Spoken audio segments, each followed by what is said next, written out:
Sebelum mengikuti tutorial ini, pastikan teman-teman berkenan mendukung channel ini dengan klik like di video ini. Bagikan video ini melalui akun sosial media yang teman-teman punya, kabarkan ke kawan-kawan lainnya. Masukkan komentar di kolom komen yang tersedia, dan klik subscribe di channel ini. Untuk mendukung dan mewujudkan resolusi di tahun ini mendapatkan 100.000 subscriber pertamanya, dan pastikan teman-teman bisa bantu untuk kelangsungan channel ini. Jika semua sudah dilakukan, yuk gas, lanjut kita bahas tentang React.js, dan kita akan membahas tentang perkenalan dari React.js ini.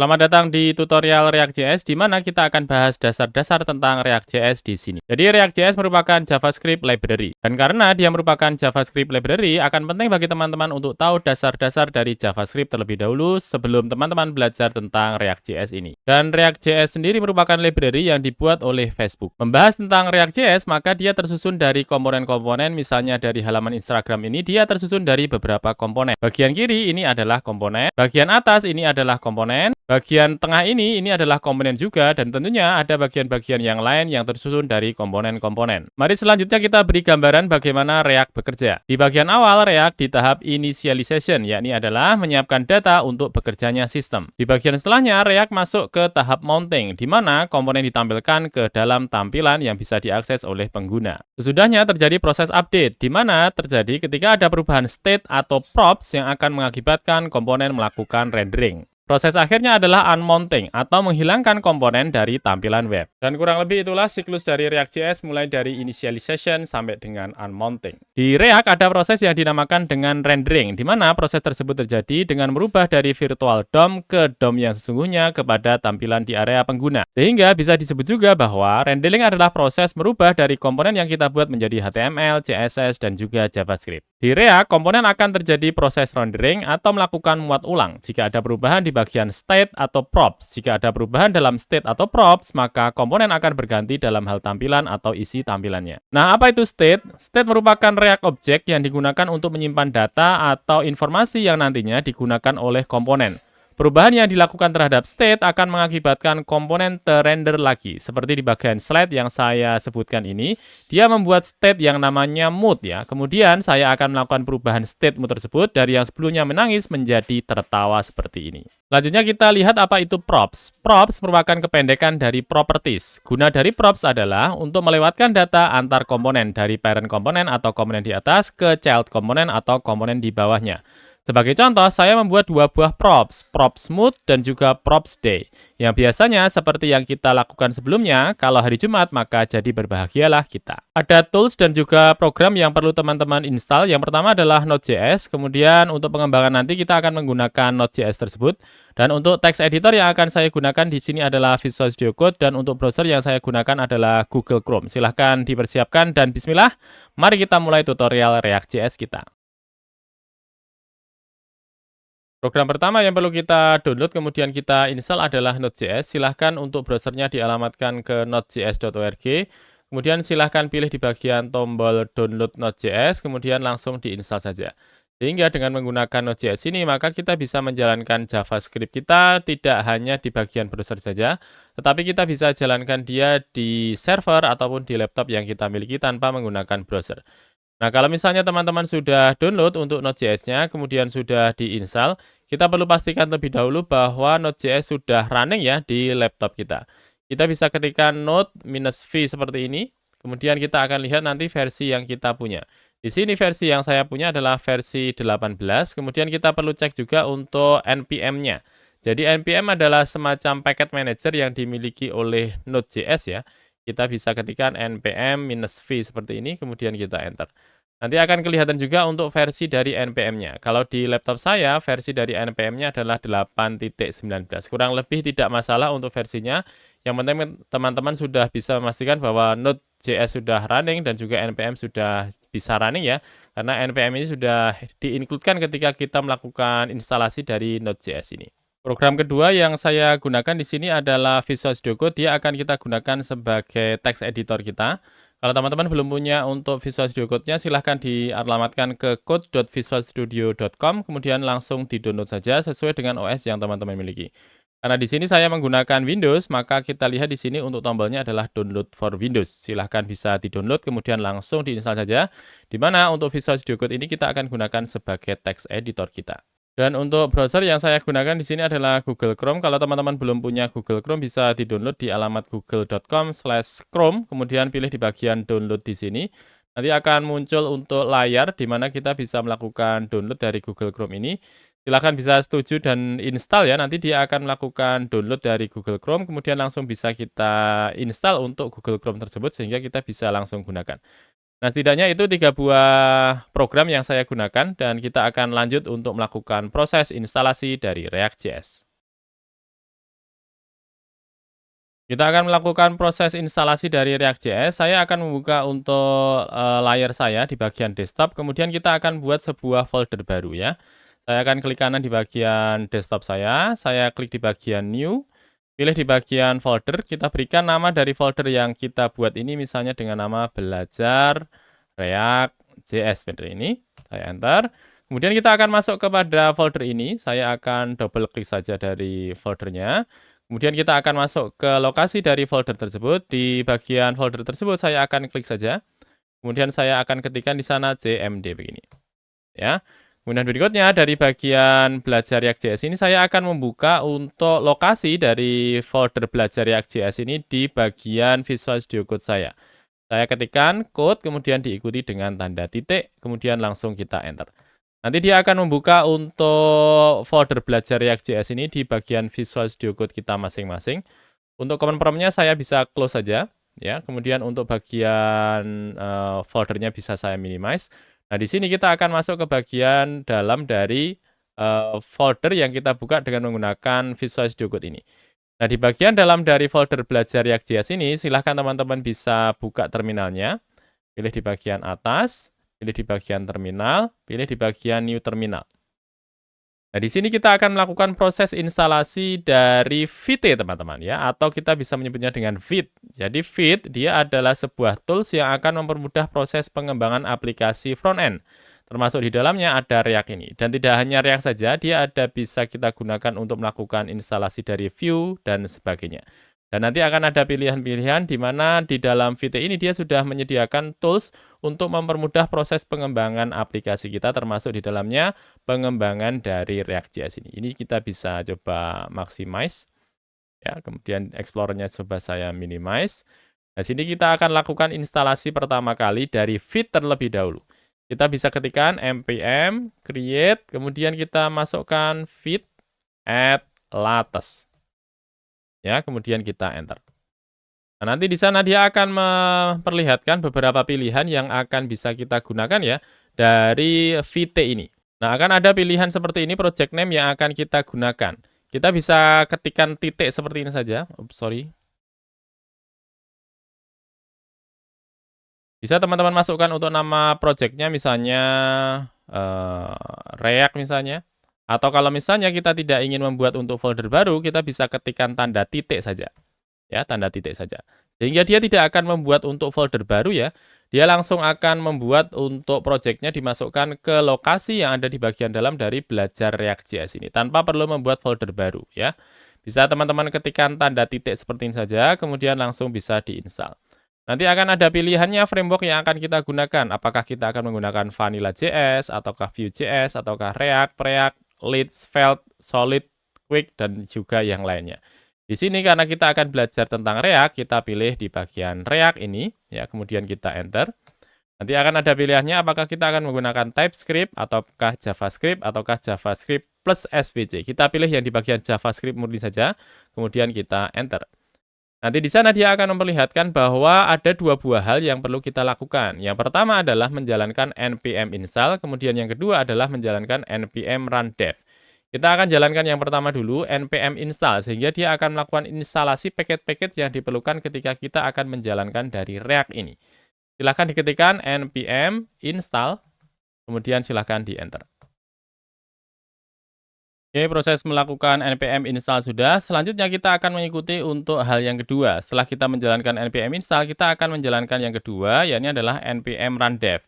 Di mana ketika kita menjalankan npm run dev ini, dia akan menjalankan local server yang dimiliki oleh React ini, sehingga dia akan bisa tampil dari project React kita. Silahkan bisa diketikkan npm run spasi dev, ya, kemudian langsung di enter saja. Nanti dia akan memperlihatkan untuk potnya serta alamatnya sehingga kita bisa melihat nanti tampilan dari React kita. Nah, seperti ini dia akan memperlihatkan bahwa kita akan menggunakan belajar React.js, kita akan menggunakan Vite, kemudian untuk alamatnya adalah di localhost 5173. Saya akan copy, kemudian kita akan buka untuk browsernya. Saya akan buka untuk browser yang saya miliki. Saya akan buka untuk Google Chrome-nya. Saya akan alamatkan sesuai dengan yang disarankan dari browser tadi, 5173. Kemudian kalau kita lihat di sini dia akan memperlihatkan tampilan dari React ya, dan akan disandingkan dengan Vite seperti ini. Dan ini berarti kita sudah berhasil melakukan instalasi dari React.js. Setelah terbuka untuk bagian React.js-nya di bagian browser kita, coba kita lihat lagi di bagian struktur yang dimiliki oleh React.js. Ini saya bisa close saja untuk terminalnya, tetapi dia tetap bisa jalan ya. Kalau misalnya sekarang saya akan buka lagi untuk terminalnya. Kemudian saya Ctrl X misalnya supaya dia keluar, atau Ctrl C supaya dia bisa keluar dari terminal kita. Maka dia bisa keluar seperti ini, sehingga kalau misalnya kita buka lagi untuk di bagian alamat tadi, maka dia tidak akan bisa menampilkan ya untuk tampilan dari React ini. Saya coba Enter, maka dia tidak akan tampil lagi ya untuk bagian React seperti ini ya, sehingga akan ada tulisan "The site cannot be reached". Sehingga kalau misalnya kita akan menjalankan lagi dari React.js ini supaya terlihat di bagian browser kita ketika menjalankan di bagian lokal, kita tuliskan lagi npm run dev seperti ini, kemudian kita enter. Ya, sehingga nanti untuk alamatnya akan seharusnya sama di localhost 5173. Dan nanti kalau misalnya dia sudah siap, dia akan memberikan informasi kepada kita bahwa kita bisa membuka untuk alamat React.js-nya di localhost 5173. Sekarang kalau misalnya kita buka lagi, saya enter, maka dia akan tampil lagi untuk bagian Vite plus React seperti ini. Sekarang coba kita lihat struktur folder dari React.js ini. Yang pertama di bagian atas ada node module. Jadi dia akan berisikan semua dependensi yang digunakan di project React yang kita miliki, termasuk ada paket, kemudian ada juga library yang ada kita gunakan di bagian project kita ini akan berada di bagian dalam dari folder node module ini. Kemudian di bagian bawahnya ada folder public, di mana folder public ini dia akan berisikan public asset. Contohnya di sini ada untuk file namanya feed.svg. Kalau sekarang kita klik, nah dia akan menampilkan untuk SVG-nya ya dari React ini ya di bagian folder public. Kemudian di bagian bawah dari public ada folder src. Nah, src ini adalah sebuah folder di mana kita akan meletakkan nanti script kita di sana. Sehingga akan banyak waktu kita dalam proses pengembangan akan berada di bagian dalam dari folder src ini. Kemudian di bagian bawahnya ada, di bagian dalamnya ada folder aset ya, kemudian ada juga file main.jsx. Di mana file main.jsx ini adalah merupakan sebuah file ya, di mana file ini akan dilakukan akses dengan menggunakan file index.html. Sehingga kalau kita lihat di sini file index.html dia akan melakukan akses kepada file main.jsx. Di mana main.jsx ini dia akan memanggil untuk aplikasi kita ya di sini. Di sini kita lihat dia memanggil untuk komponen app seperti ini. Nah, kemudian selain dari file main.jsx ada juga file index.css ya. Seperti yang teman-teman tahu, CSS biasa digunakan untuk memberikan styling. Dan kalau kita berbicara tentang index.css ini, maka dia akan memberikan styling secara global ya, sehingga tampilan kita secara umum akan menggunakan file index.css ini. Selain dari index.css ada file app.css. Nah, file app.css ini juga sama, dia adalah CSS tapi khusus untuk app.csx ini. Biasanya polanya seperti ini. Jadi misalnya ada file app.csx, maka stylingnya menggunakan app.css seperti ini. Kemudian tadi sudah kita sebutkan file index.html ini adalah semacam entry point. Jadi kalau kita melakukan akses kepada halaman dari localhost 5173 ini, maka yang diakses adalah di bagian ini ya, di bagian file index.html. Kalau misalnya sekarang coba saya tambahkan di sini plus rumah Rafif misalnya, saya Ctrl S. Nanti harusnya di bagian title-nya tidak hanya Vite plus React saja ya, nanti akan ada tambahan seperti ini, Vite plus React plus rumah Rafif.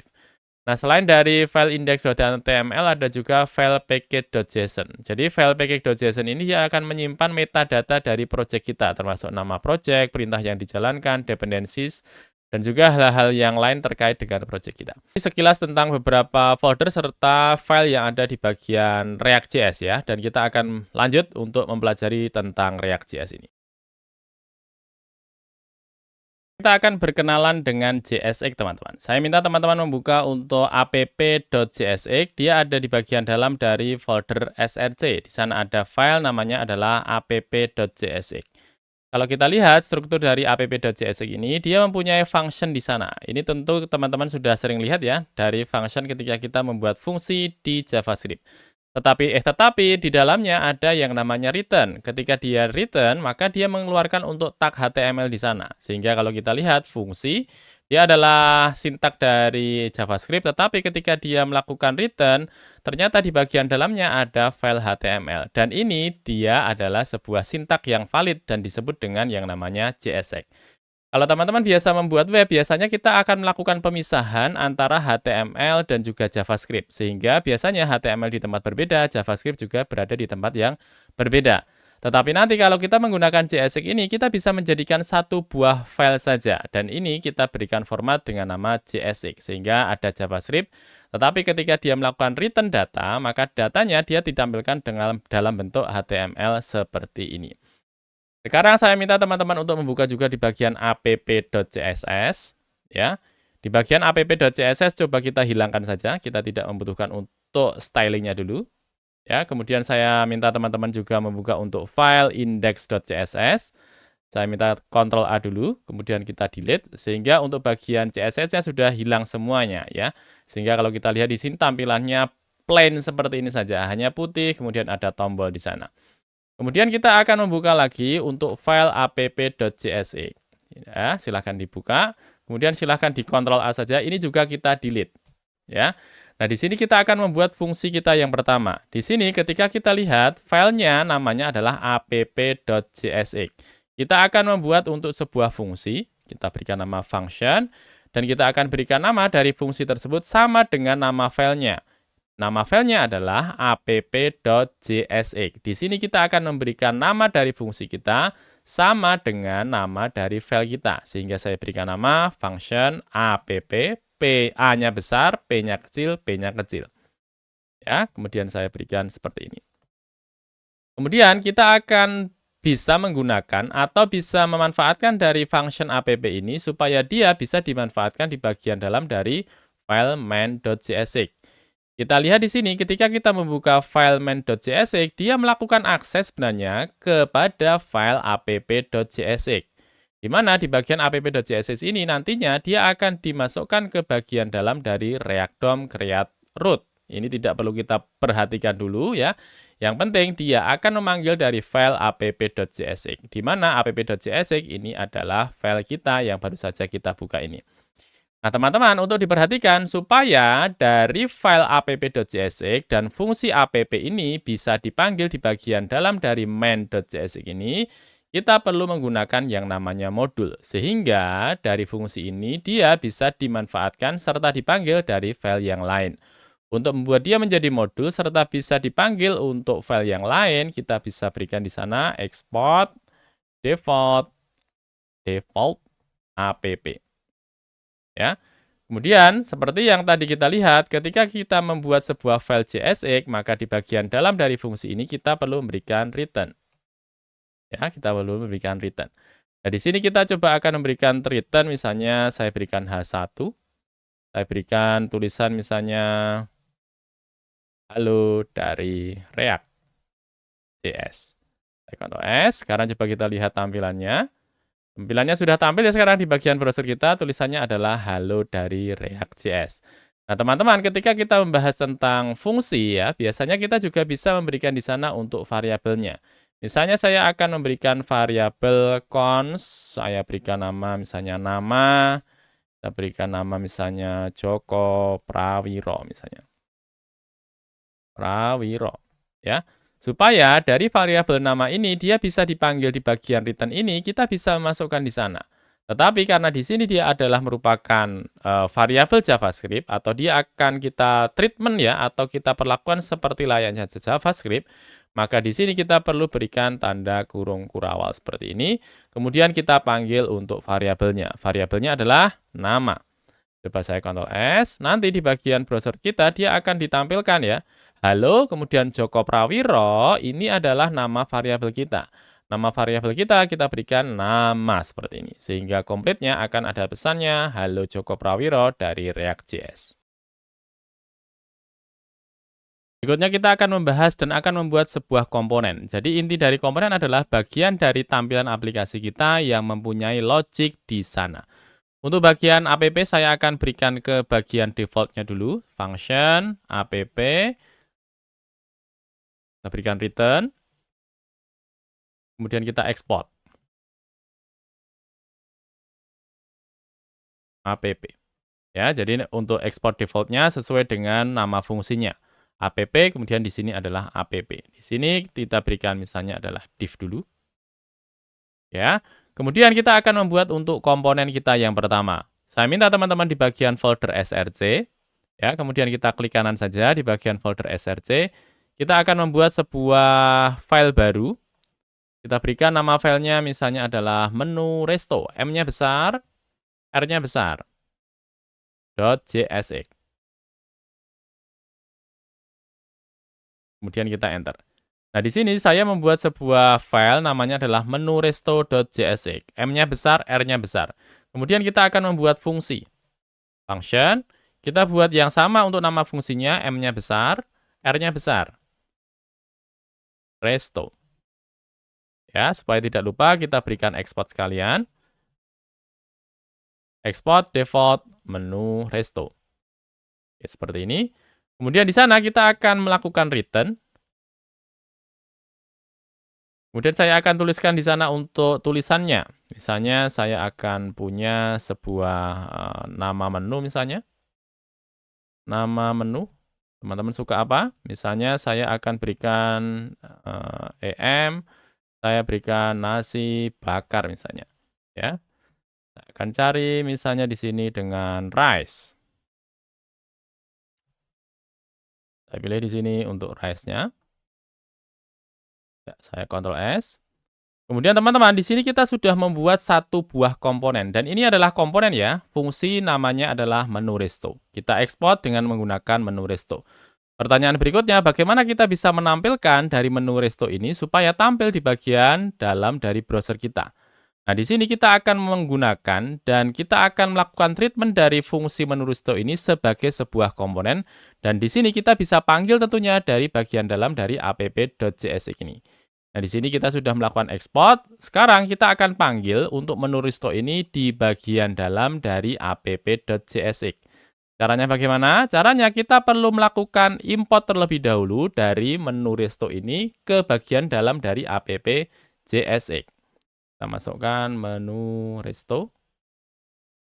Nah, seperti ini, sehingga nanti di bagian atasnya sudah ada tulisan import menu resto. Jadi kita panggil untuk function menu resto ini, di mana menu resto ini dari bagian file menu resto. Kita bisa lengkapi juga menu resto.jsx seperti ini. Sama saja ya. Sekarang kalau kita lihat akan ada tulisannya nama menu, menunya namanya adalah nasi bakar seperti ini. Nah, di bagian browser kita tulisannya hanya nama menu saja ya, kemudian tulisannya adalah nasi bakar. Coba kita berikan tulisan di bagian bawahnya, tidak cuma nama menunya. Misalnya kita berikan juga untuk harganya. Coba saya copy di bagian bawahnya, kemudian di sini kita berikan harga. Harga. Ya, kemudian kita berikan untuk harganya, misalnya nasi bakar dia punya harga, anggap saja 20.000. Saya Ctrl S, sekarang coba kita lihat. Ternyata kalau kita melakukan hal yang tadi, sekarang coba saya akan refresh. Akan ada tampilan seperti ini ya, bahwa di sini kalau misalnya kita akan menggunakan dua buah div, dia memberikan saran bahwa kita perlu membungkus di mana dua buah div ini kita perlu membungkus dengan yang namanya fragment ya. Jadi kalau di sini kita lihat fragmentnya adalah dengan menggunakan tanda kurung buka langsung kurung tutup ya, seperti ini. Nah, tinggal di sini untuk div-nya ini kita letakkan di bagian dalam dari fragmentnya. Nah, seperti ini, saya Ctrl S, nanti harusnya sudah hilang ya untuk pesan errornya. Hingga sekarang sudah tampil nama menu nasi bakar, harganya adalah 20.000. Inilah yang dinamakan dengan fragmen ya, sehingga kita hanya boleh mengeluarkan di bagian return ini satu buah parent div saja. Ya, jadi fragmen ini adalah div sebenarnya. Jadi kalau kita lihat dengan menggunakan div, nanti dia akan mengeluarkan di sini dan bisa tampil ya, div seperti ini. Ya, div seperti ini. Tapi kalau misalnya kita ingin dia lebih ringkas, kita bisa menggunakan fragmen ya. Jadi dia adalah tag tetapi tidak punya nama ya, bisa menggunakan fragmen seperti ini. Sehingga dia tidak akan tampil lagi untuk pesannya. Sehingga akan tampil nama menu kemudian harganya seperti ini tanpa mengeluarkan untuk pesan errornya seperti tadi. Coba sekarang kita akan membuat satu buah komponen baru ya. Kita baru mempunyai satu buah komponen saja. Sekarang kita akan membuat satu buah komponen baru. Saya klik di bagian folder src, saya pilih di bagian new file. Kita berikan nama misalnya adalah header. Jadi kalau teman-teman membuat untuk komponennya, pastikan di bagian depan dari nama komponennya atau nama filenya adalah dengan menggunakan huruf besar ya. Jadi header.jsx. Oke, seperti ini. Kemudian kita masukkan untuk nama fungsinya sama dengan nama filenya. Kalau di sini namanya adalah header, kita berikan nama fungsinya sama, fungsinya adalah header dengan H besar. Function, header, kita berikan return di bagian dalamnya. Kemudian jangan lupa kita export. Import header. Oke, kemudian di sini kita akan berikan tulisannya, misalnya di bagian header kita akan masukkan H1, kita berikan tulisan menu resto, raja, rasa misalnya.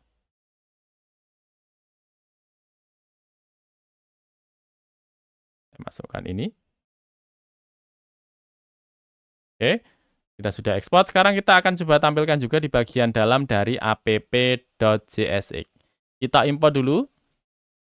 Import. Dari header. From. Header. Oke, seperti ini. Sekarang coba kita akan masukkan ke bagian dalam dari return. Misalnya kita letakkan di bagian atasnya dari menu resto ini. Kita masukkan di sini header. Kita Ctrl S, ternyata dia mengeluarkan pesan yang sama dengan yang kita lihat tadi ya. Dia menyarankan kita menggunakan yang namanya fragmen ya. Kita masukkan di sini dengan menggunakan fragmen. Nah, seperti ini, kemudian ini kita naikkan. Jadi dipastikan ketika kita membuat sebuah komponen, maka dia hanya mengeluarkan satu buah parent root saja, parent div saja, ya, sehingga tidak boleh ada dua buah parent ya. Kalau di sini kita lihat hanya ada satu buah fragmen saja. Kalau misalnya kita memberikan dua buah fragmen, dia akan error seperti ini, sehingga hanya boleh satu buah root saja. Sedangkan di bagian dalamnya boleh kita berikan komponen berapapun ya, asalkan kita bungkus dia dalam satu fragmen saja. Sekarang coba saya Ctrl S. Sekarang kalau kita lihat di sini, di bagian atas ini adalah komponen, di bagian bawah ini adalah komponen juga. Di bagian atas ini adalah komponen header, tulisannya menu resto raja rasa. Kemudian di bagian bawahnya ini adalah komponen, di mana komponen di bagian bawah ini adalah dari komponen menu resto kita. Ini adalah tampilan dari komponen kita ya, dan kalau kita lihat di sini tampilannya masih putih dan hitam saja. Bagaimana kalau kita bisa memberikan styling kepada komponen kita? Nah, di sini kita akan membuat sebuah kelas dulu, kemudian kita akan masukkan di sana untuk stylingnya. Misalnya kita akan siapkan di bagian index.css, kita akan buat sebuah kelas, misalnya kelasnya kita berikan nama menu minus item. Ya, di sini kita buat menu minus item. Supaya dari menu minus item ini kita bisa masukkan stylingnya kepada menu resto ini. Di sini kita akan ganti terlebih dahulu untuk fragmennya ini kita ganti menjadi div ya. Div seperti ini ya. Div bagian membuka, div bagian menutup. Kemudian kalau kita akan menggunakan dari styling ini, menu minus item ini di bagian dalam dari menu resto. Kalau kita menggunakan HTML biasa, biasanya kita menggunakan kelas seperti ini ya. Langsung kita masukkan di sana menu minus item. Ya, menu minus item ini adalah dari index.css-nya. Kelasnya adalah menu minus item. Tetapi kalau kita menggunakan React.js, maka kita tidak boleh menggunakan kelas. Karena kelas ini dia adalah sebuah reserved ya, atau sebuah nama yang sudah dipesan sebelumnya oleh React.js. Sehingga untuk memberikan nama kelasnya dari CSS-nya, bukan kita menggunakan kelas, tapi kita ganti dari kelas ini menjadi class name. Nah, seperti ini ya, class name. Nah, sekarang coba kita akan berikan styling di sini, di bagian menu item ini. Misalnya kita akan berikan background color, kita berikan warnanya misalnya adalah 333 misalnya. Tidak pakai petik ya. Oke, kemudian di sini kita berikan padding. Paddingnya misalnya kita berikan 10 pixel. Oke, seperti ini. Kemudian kita berikan warna misalnya, jadi tulisannya tidak hitam seperti tadi. Warnanya misalnya adalah putih saja. Ctrl S, sekarang warnanya menjadi putih. Kemudian di sini kita berikan misalnya border radius. Border radiusnya misalnya 10 pixel saja. Ctrl S, sekarang dia akan rounded ya di bagian atas, kemudian di bagian bawahnya. Sehingga dengan masukkan di bagian index.css ini, dia sudah langsung akan memberikan styling di bagian dalam dari komponen kita. Karena di sini kita sudah panggil ya, untuk kelasnya adalah menu item. Di sini kita memasukkan untuk stylingnya di bagian index.css. Kita juga bisa membuat untuk CSS-nya sesuai dengan nama komponen kita. Nama komponen kita adalah menu resto. Kita juga bisa membuat untuk custom nama filenya sendiri, sehingga tidak menggunakan untuk index.css. Misalnya saya akan membuat new file, kemudian saya akan buat untuk nama CSS-nya sesuai dengan nama komponen kita, menu resto.css. Ya, sehingga sama antara komponennya dengan CSS-nya. Namanya sama, menu resto. Bedanya adalah CSS dan juga JSX-nya saja. Sekarang saya akan pindahkan dari index.css ini, saya akan masukkan ke bagian dalam dari menu resto.css. Saya paste saja. Dan coba kita lihat. Sekarang kalau kita lihat di sini, untuk tampilan browsernya menjadi putih lagi ya. Karena di sini kita sudah membuat untuk menu resto.css, tetapi belum kita ikutkan atau belum kita gunakan untuk CSS ini di bagian dalam dari menu resto.csx ini. Nah, caranya bagaimana supaya dia bisa kita ikutkan ya di bagian menu resto.css ini di bagian dalam dari komponen. Nah, di sini kita perlu import terlebih dahulu untuk menu resto.css supaya bisa digunakan di bagian dalam dari function menu resto ini atau di bagian dalam dari komponen menu resto. Saya akan import terlebih dahulu untuk menu resto.css ini. Kita bisa panggil import. Kita masukkan di sana dari lokasinya. Lokasinya ada di /menu resto.css. Saya Ctrl S. Ups, bukan tanda backtick ya, petik saja.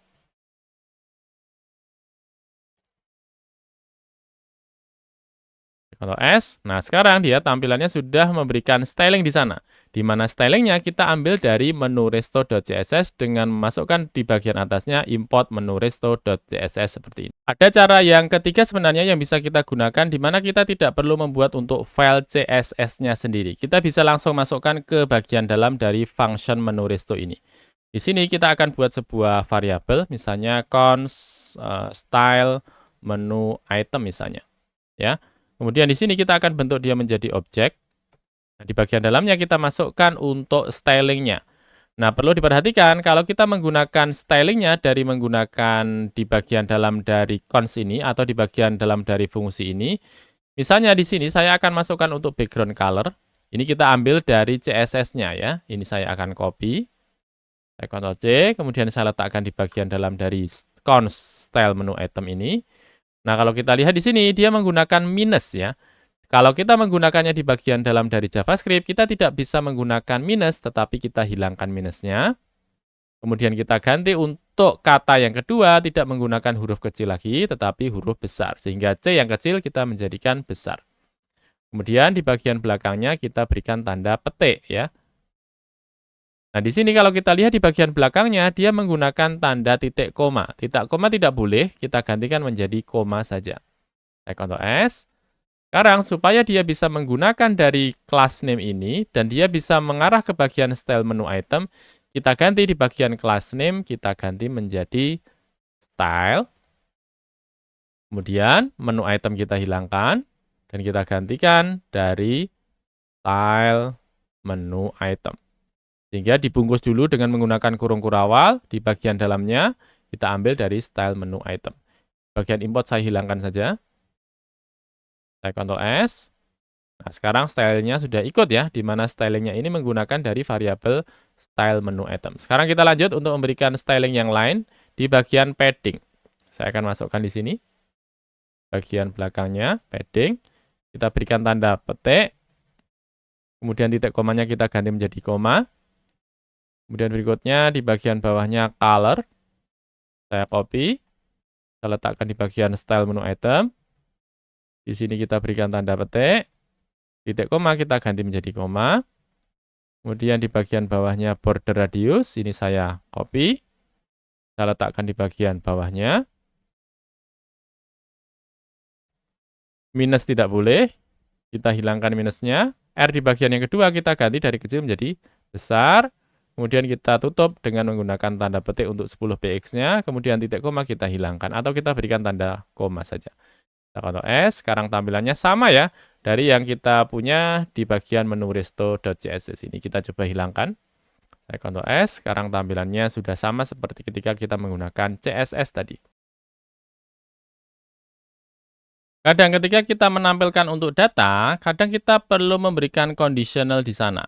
Nah, disinilah kita akan berkenalan dengan ternary operator. Misalnya di sini di bagian harga saya akan hilangkan supaya ini menjadi lebih ringkas ya. Saya akan hilangkan. Kemudian saya akan membuat sebuah variabel baru, misalnya cons is makanan. Kita berikan defaultnya adalah true. Ya. Kemudian kita akan berkenalan dengan ternary operator.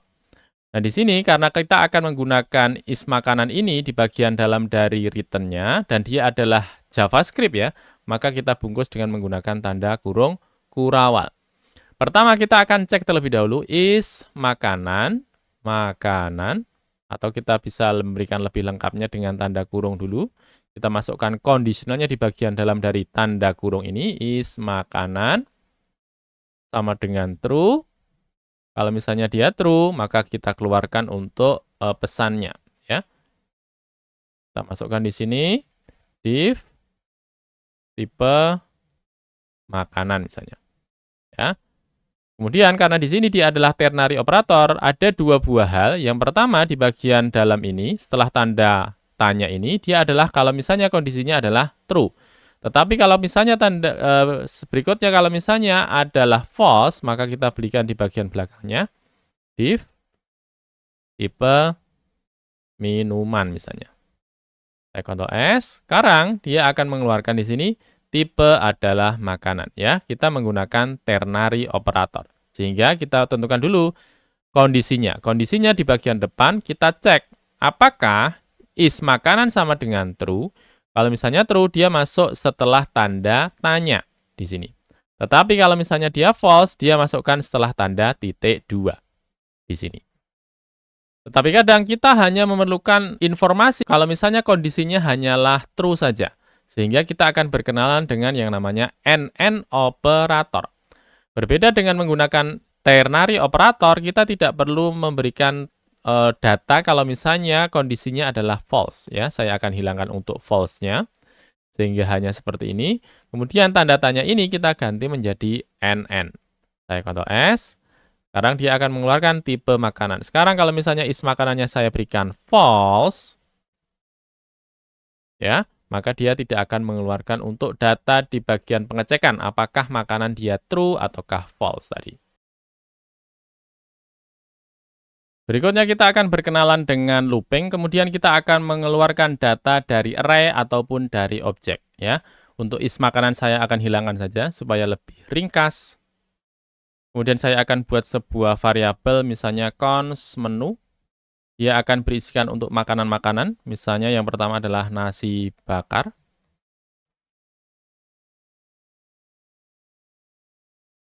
Kemudian kita masukkan yang kedua, misalnya adalah mie ayam,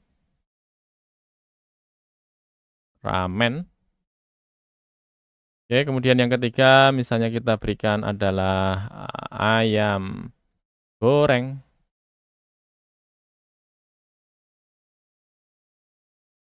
Oke, kemudian dari data tersebut, dari variabel menu ini, kita akan keluarkan di bagian dalam dari return-nya ini. Ya, tentunya kita akan melakukan perulangan terlebih dahulu. Dan karena di sini dia akan kita kumpulkan ya, kalau di sini dia hanya mengeluarkan satu buah menu saja. Sedangkan kita akan mengeluarkan banyak menu ya. Maka di sini saya akan keluarkan dan kita akan bentuk fragmen dulu. Oke, kemudian kita akan keluarkan untuk menunya di sini. Karena dia akan kita gunakan dengan menggunakan JavaScript, maka kita berikan tanda kurung kurawal. Di sana kita masukkan menu .map, kita mapping. Kemudian kita ambilkan di bagian dalam dari menu nanti, kita akan berikan key-nya dari item. Kemudian kita akan keluarkan untuk datanya. Di bagian dalamnya kita berikan tanda kurung kurawal. Nah, karena di sini, jadi ada return untuk mengeluarkan HTML-nya, tetapi karena di bagian dalamnya ada proses untuk mengeluarkan HTML lagi, maka kita return lagi. Ya. Tentunya di bagian dalamnya kita bisa masukkan yang kita punya dari sini ya. Kita Ctrl X saja. Kita masukkan di bagian dalamnya. Saya Ctrl S. Coba kita agak ke kanan kan.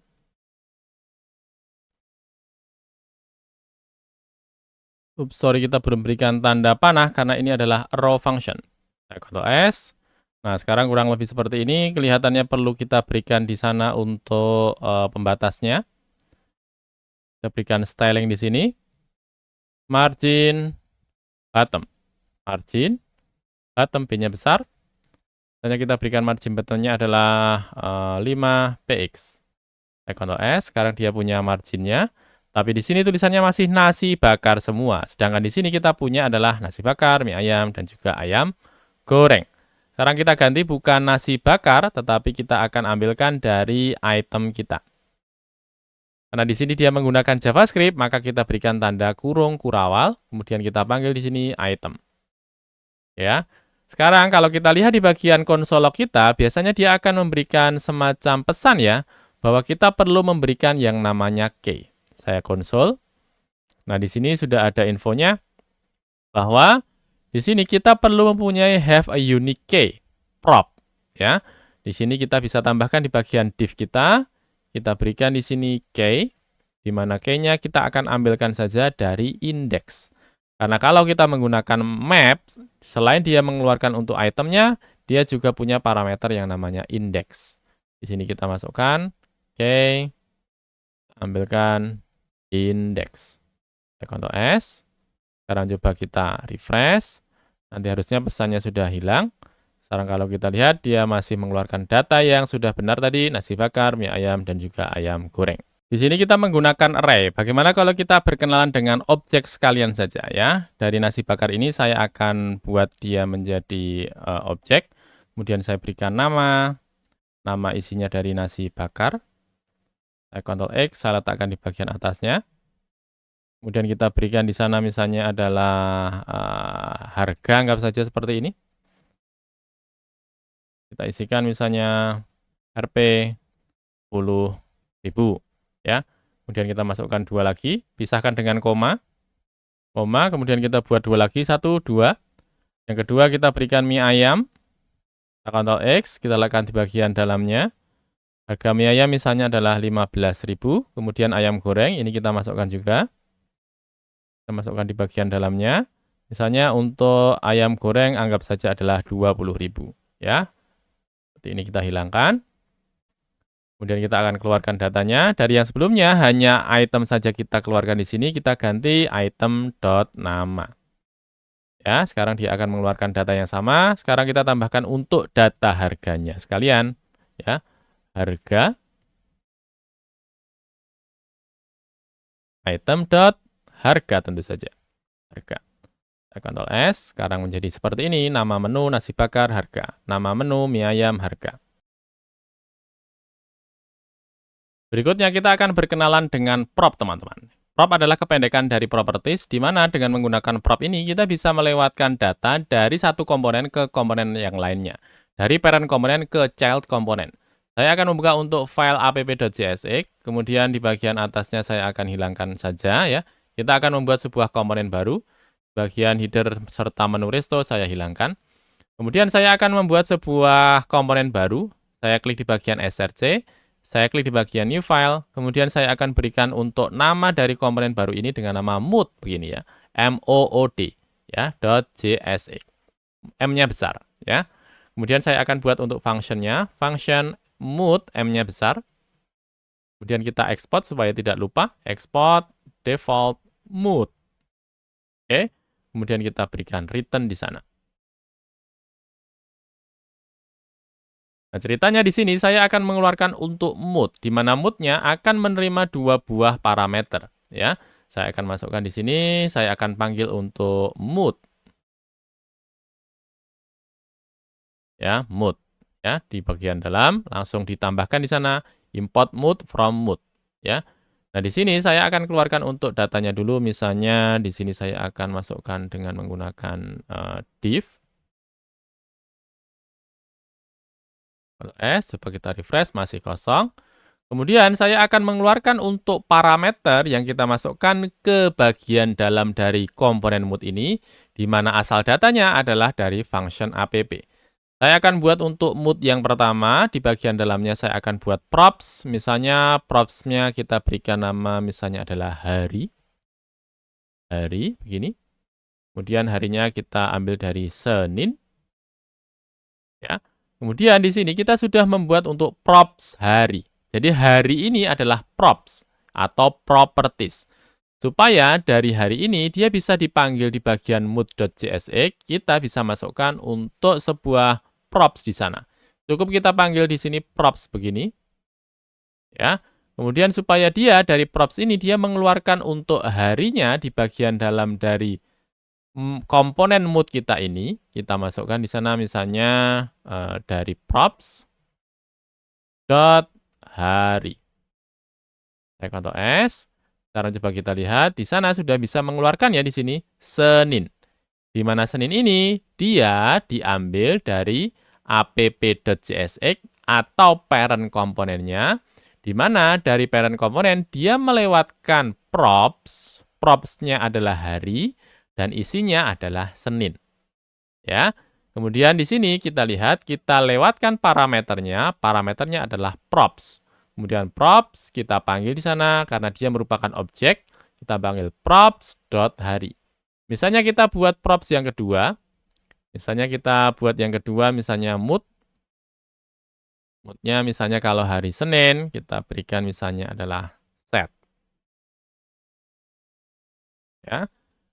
Kemudian dari prop mood ini, kita akan panggil di bagian dalam dari komponen mood ini, kita masukkan, misalnya saya berikan kelengkapan di sana hari ini, dan mood. Isinya adalah dari props.mood. M-nya kecil. Ya, hari Senin, mood-nya sedih. Kalau misalnya sekarang saya akan panggil untuk mood yang kedua. Saya panggil di sini adalah misalnya Senin, Jumat. Kalau Jumat biasanya adalah happy.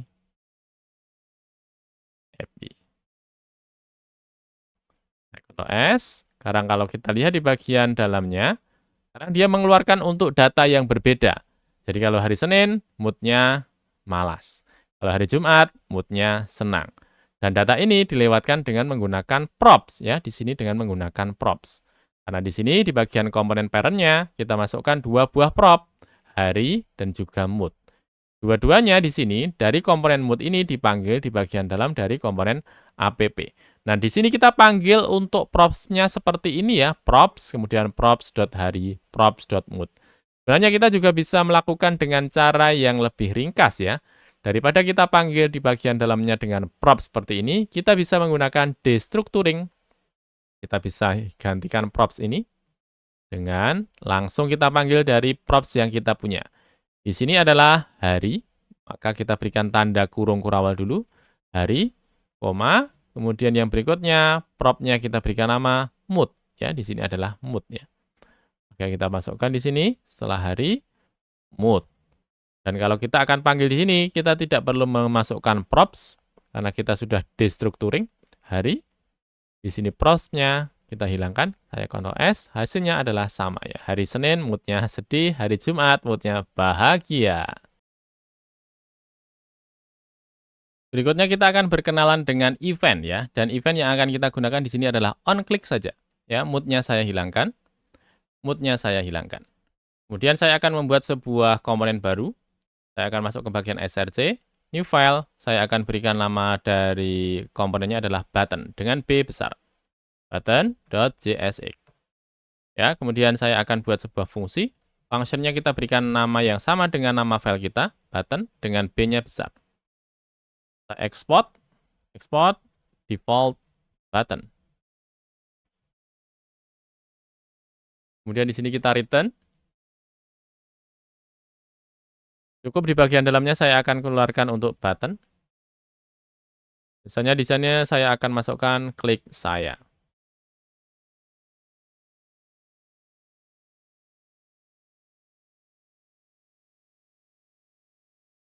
Di sini kemudian saya akan akses dari app.jsx. Saya akses dari button. Kita lihat tulisannya adalah klik saya seperti ini.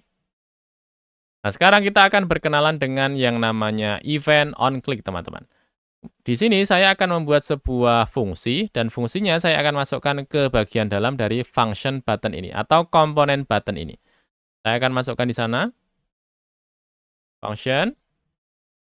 Di sana kita akan buat misalnya namanya adalah click handler. Kemudian di bagian click handler saya hanya akan keluarkan untuk tulisannya console.log. Saya berikan tulisannya misalnya saya diklik. Kemudian ceritanya dari button ini kita akan keluarkan untuk click handler ini, atau dia akan memanggil untuk click handler ini sehingga dia akan mengeluarkan di bagian konsol log tulisannya saya diklik. Saya akan masukkan di sini on click. Ya, kemudian kita panggil click handler. Click handler. Ketika kita memanggil untuk fungsi, biasanya kita lakukan seperti ini ya, tanda click handlernya, kemudian untuk fungsinya dia kita berikan tanda buka, kemudian tanda kurung tutup. Saya Ctrl S. Sekarang kalau misalnya saya klik saya, kemudian coba kita klik di bagian console log kita. Coba kita lihat di bagian inspect, console. Coba saya refresh. Ternyata kalau kita refresh, dia langsung akan menjalankan untuk console log tadi. Coba saya refresh, dia langsung dijalankan. Saya refresh, dia langsung dijalankan. Padahal sebenarnya yang kita inginkan adalah tulisan saya diklik ini, dia akan keluar kalau misalnya kita klik di bagian tombol klik saya ini. Nah, mengapa dia langsung dijalankan padahal kita tidak melakukan klik kepada tombol on click ini di bagian button ini? Karena kalau kita memanggil dengan menggunakan tanda kurung buka serta tanda kurung tutup ini, dia langsung akan dirender oleh React.js. Supaya dia hanya akan dijalankan kalau misalnya onClick ini diklik di bagian tombol button. Ini kita hilangkan tanda kurung buka serta tanda kurung tutupnya. Saya Ctrl S. Sekarang coba kita refresh. Tulisan saya diklik dia tidak tampil. Tetapi kalau saya klik di bagian klik saya, baru dia akan tampil seperti ini. Itu kalau misalnya kita tidak mempunyai parameter. Tetapi kalau misalnya di sini kita memberikan parameter, misalnya adalah nama, kemudian saya tambahkan di sini saya diklik oleh nama. Dolar, tanda kurung kurawal, nama, saya Ctrl S. Bagaimana cara kita memanggil onClick-nya di sini? Nah, di sini karena kita menggunakan untuk parameter, maka kita perlu membuat dia sebuah callback, di mana callback-nya kita bentuk dengan menggunakan arrow function. Kita berikan tanda kurung buka serta tanda kurung tutup, kemudian kita berikan arrow function seperti ini, kemudian baru di bagian dalamnya kita berikan tanda kurung buka serta kurung tutup, kemudian kita panggil di sana untuk parameter yang akan kita gunakan. Biasanya kita masukkan tono. Ya, saya Ctrl S, kemudian coba saya refresh. Sekarang kalau misalnya saya klik saya, tulisannya saya diklik oleh Tono. Saya ganti menjadi Budi. Saya Ctrl S, coba saya refresh lagi. Saya klik saya, tulisannya adalah saya diklik oleh Budi seperti ini. Dan tentu saja kalau misalnya kita akan menggunakan click handler dengan menggunakan tanda kurung buka, tanda kurung tutup, dan kita tidak menggunakan parameter misalnya, dan kita akan hilangkan. Kalau tadi kita memanggil cukup kita berikan tanda click handler seperti ini ya, click handler seperti ini. Kemudian coba kita refresh. Saya klik saya diklik. Tetapi kalau kita akan menggunakan arrow function juga bisa saja ya, dan kita akan gunakan dia dengan menggunakan callback. Kita masukkan tanda kurung buka kurung tutup, kita buat menjadi arrow function, dan jangan lupa karena di sini dia menggunakan arrow function, kita berikan tanda kurung buka serta kurung tutup. Saya Ctrl S, coba saya hilangkan, saya klik baru dia akan muncul kalau misalnya kita klik di bagian buttonnya ini. Tapi biasanya best practice-nya ini tidak perlu kita gunakan arrow function, cukup kita panggil saja untuk nama fungsinya tanpa menggunakan kurung buka serta kurung tutup seperti ini. Kita coba lagi. Kita klik saya diklik, saya klik saya diklik seperti ini. Berikutnya kita akan berkenalan dengan useState, teman-teman. Saya masih di bagian komponen button, kemudian saya akan membuat sebuah variabel misalnya di bagian dalam dari function button ini atau komponen button. Saya akan memberikan untuk sebuah variabel dengan nama counter. Kemudian ceritanya, kalau kita klik di bagian klik handler ini, kita akan menambahkan untuk counternya. Sehingga kalau misalnya dia dimulai dari kosong, ketika kita klik handler, dia akan meningkat ya untuk counternya. Saya akan masukkan di sini untuk meningkatkan counternya. Counter sama dengan counter plus 1 begini. Kemudian coba kita akan keluarkan untuk di bagian console log-nya. Saya diklik, counter. Saya Ctrl S. Atau coba kita tambahkan kali begini. Ya, kemudian coba kita refresh di bagian browser kita. Saya klik di bagian klik dia akan ada tulisannya saya diklik 1 kali. Saya klik lagi, saya diklik 2 kali. Saya klik lagi, saya diklik 3 kali. Ini di bagian console.log. Tetapi sekarang kalau misalnya kita akan menggunakannya di bagian dalam dari return ini, atau dia mengeluarkan di bagian HTML, coba kita klik, ya kita tambahkan di sini. Coba kita ganti tulisannya, bukan klik saya diklik. Kita panggil ya, karena di sini kita menggunakannya di bagian dalam dari HTML, dan untuk counter ini dia menggunakan dari JavaScript, maka kita berikan kurung kurawal, dan di sini kita panggil untuk variabel counter. Kita masukkan counter. Ya, saya tuliskan saya diklik counter kali. Sekarang kalau misalnya kita coba refresh, dan saya klik di bagian saya diklik, maka di bagian console log dia sudah bertambah, saya diklik 1 kali. Tetapi coba teman-teman lihat, di bagian button, dia masih ada tulisannya saya diklik 0 kali. Ya, di sini counternya masih 0 kali. Sedangkan di bagian console log, dia sudah bertambah ya, tulisannya diklik 1 kali. Nah, mengapa terjadi seperti ini? Jadi, di bagian dalam dari variabel counter yang ada di bagian return ini, atau di bagian dalam dari HTML ini, dia tidak diproses ulang oleh React.js. Karena kalau kita tahu bahwa sebuah halaman akan diproses ulang oleh React.js kalau misalnya ada perubahan di bagian state atau di bagian props.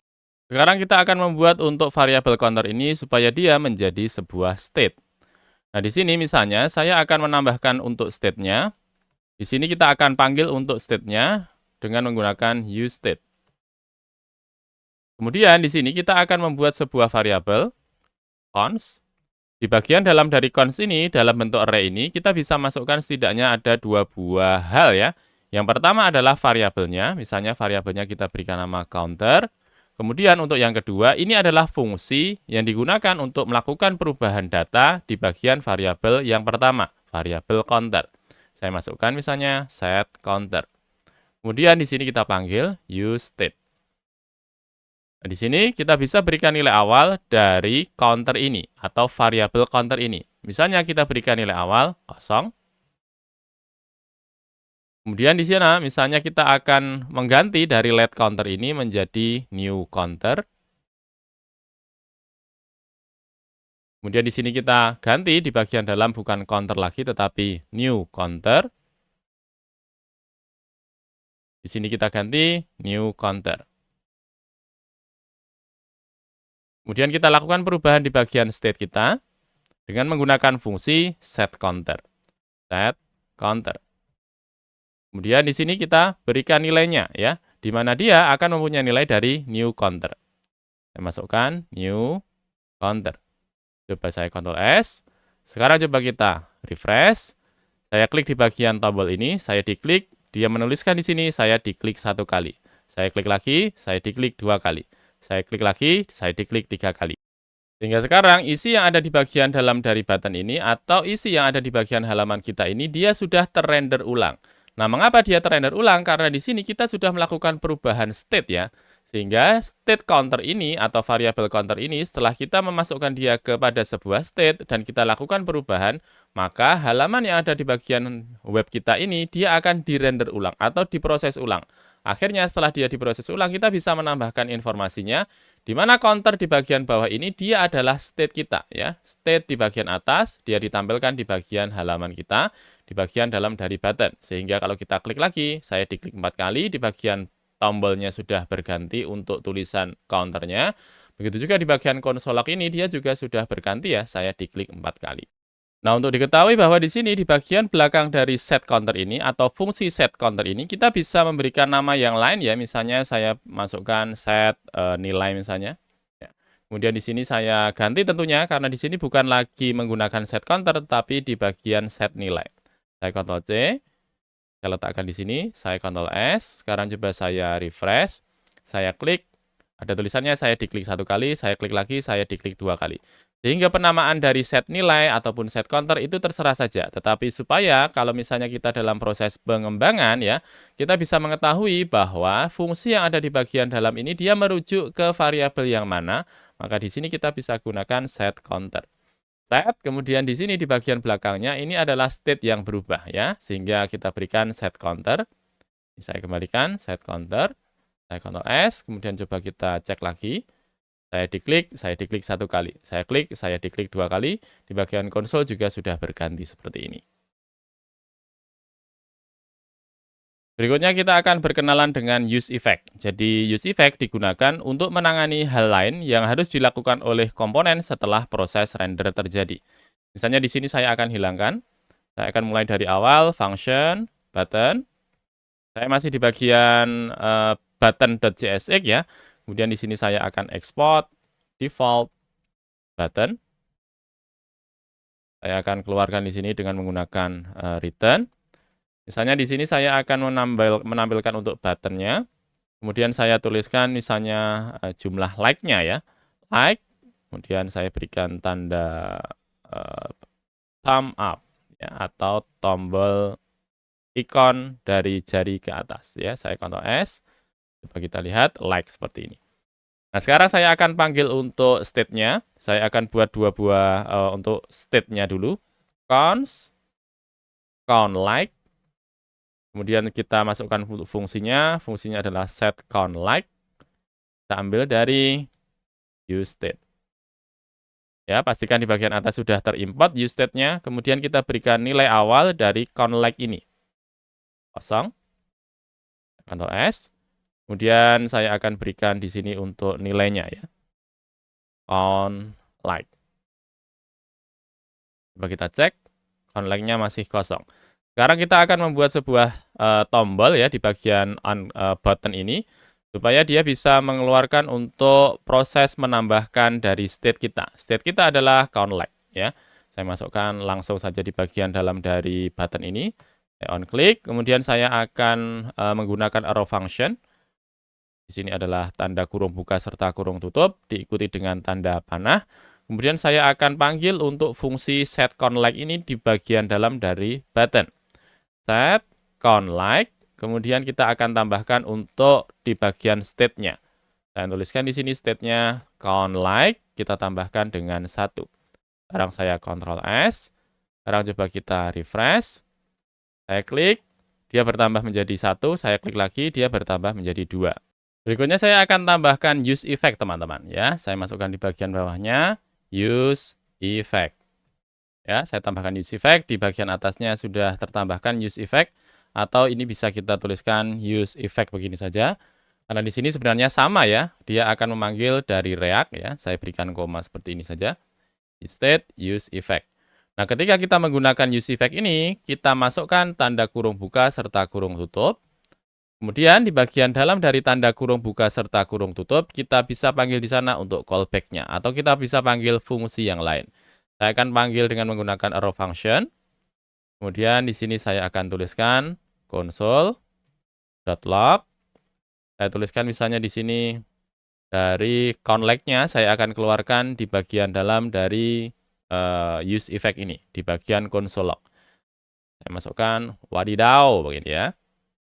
Kemudian like, isinya adalah ConLike. Saya Ctrl S, coba kita refresh dulu. Oops, sorry, di sini pakai huruf besar.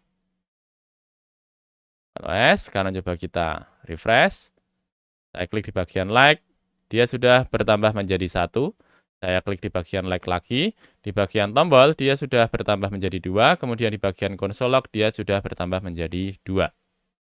Misalnya saya akan tambahkan satu buah tombol lagi. Kalau di bagian atas ini adalah di bagian like, kemudian di bagian bawah kita akan berikan di sana untuk dislike-nya. Atau kita bentuk fragmen dulu ya. Kita naikkan. Kemudian kita tambahkan satu buah tombol baru. Di sini kita akan masukkan untuk dislike-nya. Saya ganti bukan like, tetapi dislike. Kemudian kita tambahkan untuk satu buah state baru, count dislike. Ini kita berikan untuk fungsinya set count dislike. Seperti ini. Kemudian di sini kita ganti bukan set count like di bagian button bawah, tapi set count dislike.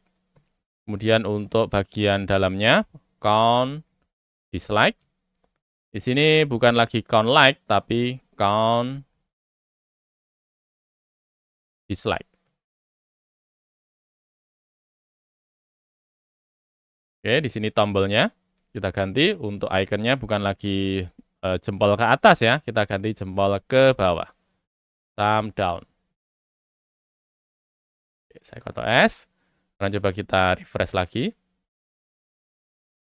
Saya klik di bagian like, like-nya bertambah, tapi dislike-nya masih kosong. Saya klik di bagian dislike 2 kali, 1, 2, dislike-nya sudah 2 kali.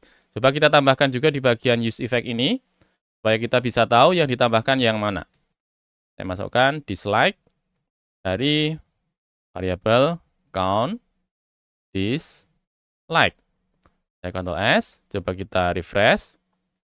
Saya klik di bagian like 1, dislike 0. Saya klik di bagian like lagi, like 2, dislike 0. Saya klik di bagian dislike 2 kali, 1, 2, like 2, dislike 2. Nah, kalau kita lihat di sini, di bagian use effect, dia terus dijalankan ya teman-teman ya. Jadi, walaupun kita klik di bagian like, dia dijalankan. Kemudian kalau kita klik di bagian dislike, dia juga dijalankan. Nah, bagaimana caranya kalau misalnya kita hanya ingin supaya di bagian dalam dari use effect ini, untuk mengeluarkan dari console log ini, dia hanya akan dikeluarkan kalau misalnya ada perubahan di bagian count like saja.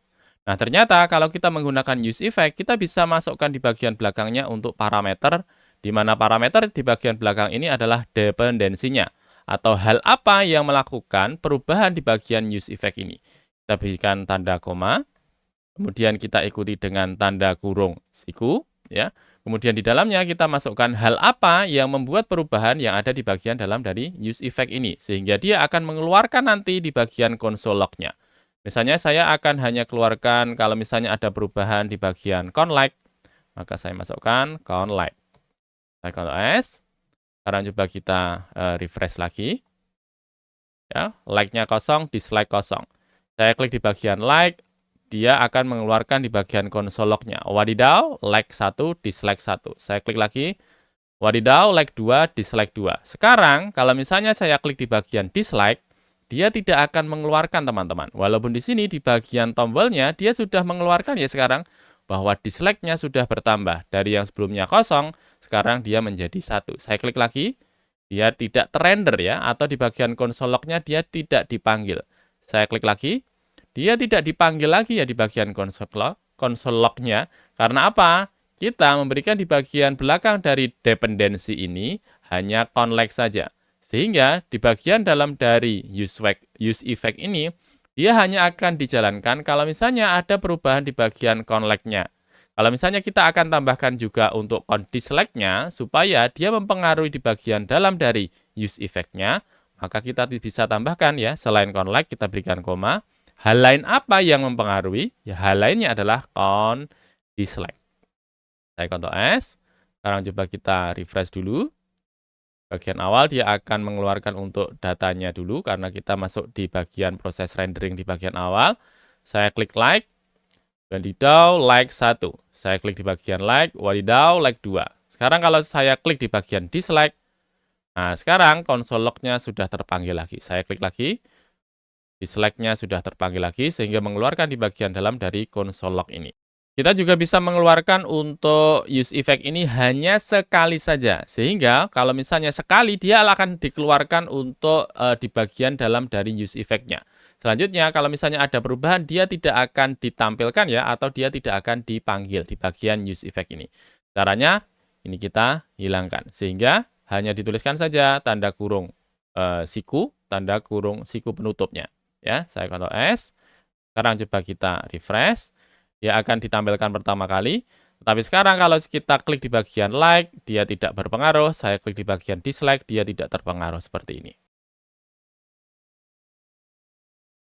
Berikutnya kita akan berkenalan dengan yang namanya use memo. Jadi use memo digunakan untuk meningkatkan performa. Nah, mengapa dia bisa meningkatkan performa? Karena daripada kita melakukan render ulang sedangkan data yang ditampilkan sama, maka akan lebih baik kalau kita menggunakan data sebelumnya saja. Dan disinilah kita menggunakan yang namanya use memo. Untuk button.jsx saya close saja dan kita akan mulai bekerja di bagian app saja ya. Saya akan hilangkan untuk import buttonnya. Kemudian buttonnya ini komponennya saya hilangkan. Kemudian saya akan membentuk sebuah tombol dulu.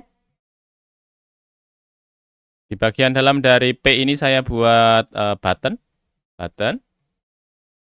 Kemudian misalnya saya akan berikan di sana tombol like. Saya berikan ikon, tombol like ke atas. Coba saya Ctrl S, coba kita lihat untuk tampilannya dulu. Like seperti ini. Kemudian berikutnya di sini saya akan berikan untuk state-nya. Ya, saya akan panggil untuk state-nya. Di sini saya akan masukkan untuk state yang pertama, saya berikan nama like counter. Kemudian untuk fungsi melakukan perubahan dari like counter ini, saya berikan nama set like counter. Kemudian saya panggil use state. Kita berikan nilai awalnya adalah 0. Kemudian di sini saya akan keluarkan ya untuk jumlah like-nya. Misalnya di sini dari like counter. Saya Ctrl S, karena coba kita lihat. Saya coba refresh. 0 like-nya. Kemudian di sini saya akan menambahkan untuk on click-nya ya di bagian dalam dari button ini, on click. Kemudian di sini saya akan panggil untuk fungsi supaya dia bisa menambahkan dari state like counter ini. Saya panggil dengan menggunakan arrow function. Saya masukkan set like counter. Kemudian kita panggil ya, kita naikkan state-nya ya, like counter ini. Saya masukkan di sini. Tambah 1. Saya Ctrl S, karena coba kita refresh dulu. Saya klik di bagian like ini, dia akan bertambah 1, 2, 3, 4, 5, 6. Ya, saya coba refresh lagi. Kemudian ceritanya saya akan tambahkan pesan ya di bagian tombol ini, sehingga dia akan menampilkan pesan di sana. Misalnya kalau misalnya untuk jumlah dari count like-nya ini kurang dari 10, akan ada tulisannya like kurang dari 10. Kemudian kalau misalnya lebih dari 10, kita berikan pesan yang lain. Saya akan buat sebuah variabel. Atau kita buat fungsi dulu. Saya masukkan function. Functionnya kita berikan pesan like misalnya. Kemudian saya akan masukkan di sana console.log. Saya berikan misalnya pesan like rendered. Kemudian di sini saya return. Kemudian saya akan lakukan di sana untuk proses ternary operator teman-teman ya. Saya cek dulu like counter, apakah kurang dari 10. Kalau misalnya dia kurang dari 10, saya akan keluarkan pesannya like kurang dari 10. Tetapi kalau misalnya like counternya adalah 10 atau lebih, kita akan keluarkan pesannya mantap. Like lebih dari 10 seperti ini. Kemudian coba kita akan keluarkan di bagian belakangnya, saya akan panggil. Dan karena di sini dia adalah fungsi yang dimiliki oleh JavaScript, maka untuk mengeluarkannya di bagian belakangnya, saya keluarkan pesan like. Saya Ctrl S. Nah, ternyata di sini kalau kita langsung keluarkan seperti ini, ada sebuah warning ya, bahwa dia bukan merupakan valid React Child. Nah, untuk membuat dia menjadi valid, caranya bisa kita gunakan sebuah variabel dulu sebelum kita tampilkan di bagian dalamnya dari HTML ini ya. Saya akan masukkan const display, misalnya saya berikan nama display pesan like, di mana dia akan sama dengan pesan like ini. Ya, display pesan like. Sekarang yang saya panggil bukan lagi pesan like, tapi display pesan like. Saya copy, saya masukkan di sini, saya Ctrl S. Sekarang coba kita refresh. Nah, sekarang untuk bagian dalam dari HTML-nya dia juga sudah valid ya.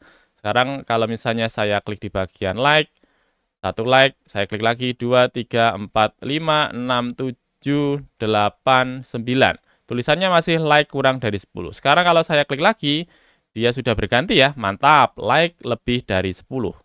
Sekarang saya akan tambahkan satu buah tombol lagi. Kalau yang di bagian sebelumnya ini adalah like, saya akan tambahkan tombol lagi. Di mana tombol yang kedua di sini adalah digunakan untuk menampilkan jumlah subscriber misalnya ya. Saya masukkan di sini button. Kemudian di sini saya masukkan untuk jumlah subscribe-nya. Subscribe. Saya berikan ikon dulu. Misalnya dari movie. Play. Oke, seperti ini saya Ctrl S dulu. Coba kita lihat tampilannya. Like, subscribe. Kemudian di sini kita akan tambahkan state yang baru. Const. Misalnya kita akan berikan nama subscribe counter. Kemudian fungsinya set subscribe counter. Kemudian kita berikan nilai awalnya use state. Kita berikan nilai awal adalah 0. Saya Ctrl S. Kemudian kita akan tambahkan untuk counternya di sini terkait dengan subscribe-nya. Saya masukkan, on click. Kita panggil dengan menggunakan arrow function supaya dia melakukan proses penambahan jumlah subscriber.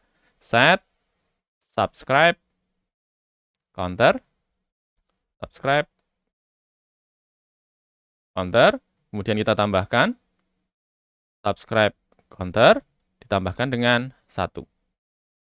Ya, kemudian di sini misalnya kita tambahkan untuk jumlahnya dengan menggunakan tanda kurung kurawal ya, karena di sini kita akan menampilkan dari JavaScript subscribe counter. Ctrl S. Sekarang coba kita refresh. Saya klik di bagian like 1, 2, 3, 4, 5, 6, 7, 8, 9. Sekarang kalau misalnya saya masukkan 10, tulisannya berganti, mantap, like lebih dari 10. Sekarang saya klik di bagian tombol subscribe. 1, 2, 3, 4, 5 ya. Sekarang sudah berbeda antara tombol like dan juga tombol subscribe. Sekarang coba kita refresh lagi. Saya tidak akan menambahkan apapun di bagian tombol like ini, saya tidak akan klik. Tetapi di sini yang akan saya klik adalah di bagian subscribe. Coba teman-teman perhatikan. Di sini kalau misalnya saya klik di bagian subscribe ya, dia akan tetap melakukan render di bagian pesan like, teman-teman, ya. Sekarang coba kita lihat. Saya klik di bagian subscribe. Di bagian pesan like, dia tetap dijalankan ya. Tulisannya pesan like rendered. Saya klik di bagian subscribe lagi, pesan like rendered. Saya klik di bagian subscribe lagi, pesan like rendered. Sehingga, fungsi pesan like, dia tetap dijalankan. Padahal, kalau kita lihat di bagian pesan like ini, dia hanya mengurusi di bagian like counter saja. Sehingga harusnya, kalau misalnya yang diurusi adalah di bagian like counter saja, dia tidak perlu diproses ulang. Karena yang kita butuhkan di sini, di bagian tombol ini ya, yang kita butuhkan adalah di bagian subscribe saja. Nah, untuk itulah kita menggunakan yang namanya use memo, teman-teman. Nah, sekarang saya akan tambahkan di bagian pesan like ini, di bagian display pesan like, saya akan tambahkan di sana untuk use memo. Ketika kita akan menggunakan use memo, maka di sini kita akan gantikan supaya dia menggunakan use memo-nya. Ya. Ini saya akan hilangkan. Saya tambahkan use memo. Kemudian di bagian dalam dari use memo ini kita jalankan untuk callback-nya. Kita bentuk arrow function. Kemudian di sini saya panggil pesan like. Saya Ctrl S. Sekarang di sini kita tambahkan di bagian belakangnya untuk dependensinya. Dependensinya di sini karena pesan like dia hanya mengurusi di bagian like counter saja. Maka saya bisa masukkan di bagian belakangnya dengan like counter. Sehingga pesan like ini dia akan dirender ulang atau diproses ulang kalau misalnya ada perubahan di bagian like counter.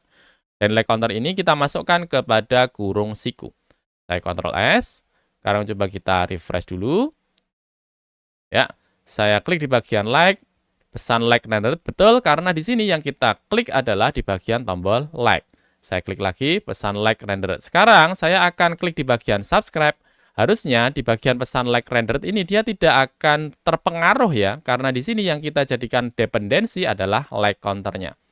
Sekarang saya klik di bagian subscribe, pesan like tidak terlihat lagi ya, atau coba kita refresh dulu lah ya supaya bisa terlihat. Pesan like rendered hanya 2 kali. Saya klik di bagian subscribe, pesan like rendered dia tidak dijalankan. Saya klik di bagian subscribe lagi, pesan like rendered dia tidak dijalankan ya, sehingga hanya akan tampil defaultnya saja. Nah, sekarang kalau misalnya kita lihat di sini di bagian use memo kita masukkan like counternya ya, supaya dia bisa mengeluarkan di bagian awal saja, like counternya bisa kita hilangkan. Maka dia akan dijalankan 1 kali saja. Saya coba refresh, dia hanya akan dijalankan 1 kali saja, ya. Tetapi sekarang kalau misalnya saya klik di bagian kosong subscribe, dia tidak dijalankan lagi ya, dia hanya akan dirender sekali saja. Sedangkan kalau kita ingin dia bisa keluar terus-menerus di sini, dependensinya kita hilangkan. Sehingga koma, kemudian diikuti dengan tanda kurung siku ini kita hilangkan. Saya Ctrl S, sekarang saya akan coba refresh. Dan kalau saya klik di bagian kosong subscribe, dia di-render lagi. Saya klik di bagian pesan subscribe, dia di-render lagi. Begitu juga di bagian like ya, tentunya dia akan dijalankan. Saya klik like, dia dijalankan. Subscribe, jalankan. Ya, kita hilangkan dependensinya, maka dia akan di-render ulang seperti di bagian awal. Tetapi kalau kita akan hanya mengurusi di bagian like counter saja, maka kita masukkan like counter. Ctrl S. Sekarang saya coba refresh. Like counter di bagian awal sudah ditambahkan. Sekarang saya klik di bagian kosong subscribe, dia tidak akan menampilkan atau dia tidak akan menjalankan di bagian fungsi pesan like ini. Karena dependensinya sudah kita tambahkan ya, hanya like counter saja yang akan mempengaruhi fungsi yang ada di bagian dalam dari pesan like ini. Kalau tadi kita menggunakan use memo teman-teman. Sekarang kita akan berkenalan dengan memo. Jadi memo digunakan untuk menghindari proses rendering komponen ketika komponen tidak berubah. Saya akan mencoba untuk meringkas proses yang kita lakukan sebelumnya. Ini saya akan hilangkan saja untuk pesan like-nya. Kemudian display pesan like saya akan hilangkan juga. Kemudian di sini kita akan melihat ya, bahwa perubahan state yang ada di bagian parent akan mempengaruhi juga proses render yang ada di bagian child. Kita akan buat sebuah file baru ya di bagian src. Saya klik src, new file. Kita akan buat sebuah file baru dengan nama child component ya. Kita akan buat untuk child komponennya. Child component.csx. Saya bentuk untuk functionnya, function child component. Kita berikan return di dalamnya. Kemudian coba kita akan export. Export default child component. Dalamnya kita berikan fragment dulu. Ctrl S. Kemudian child component ini saya akan panggil di bagian bawah dari tombol subscribe. Ya, saya panggil di sini child component. Pastikan di bagian atas sudah tertambahkan juga import child component. Karena di sini saya akan keluarkan untuk child componentnya. Saya keluarkan misalnya di bagian dalamnya untuk tulisannya H3 halo dari child component. Kemudian di atasnya saya berikan console.log. Saya berikan pesannya misalnya child component rendered.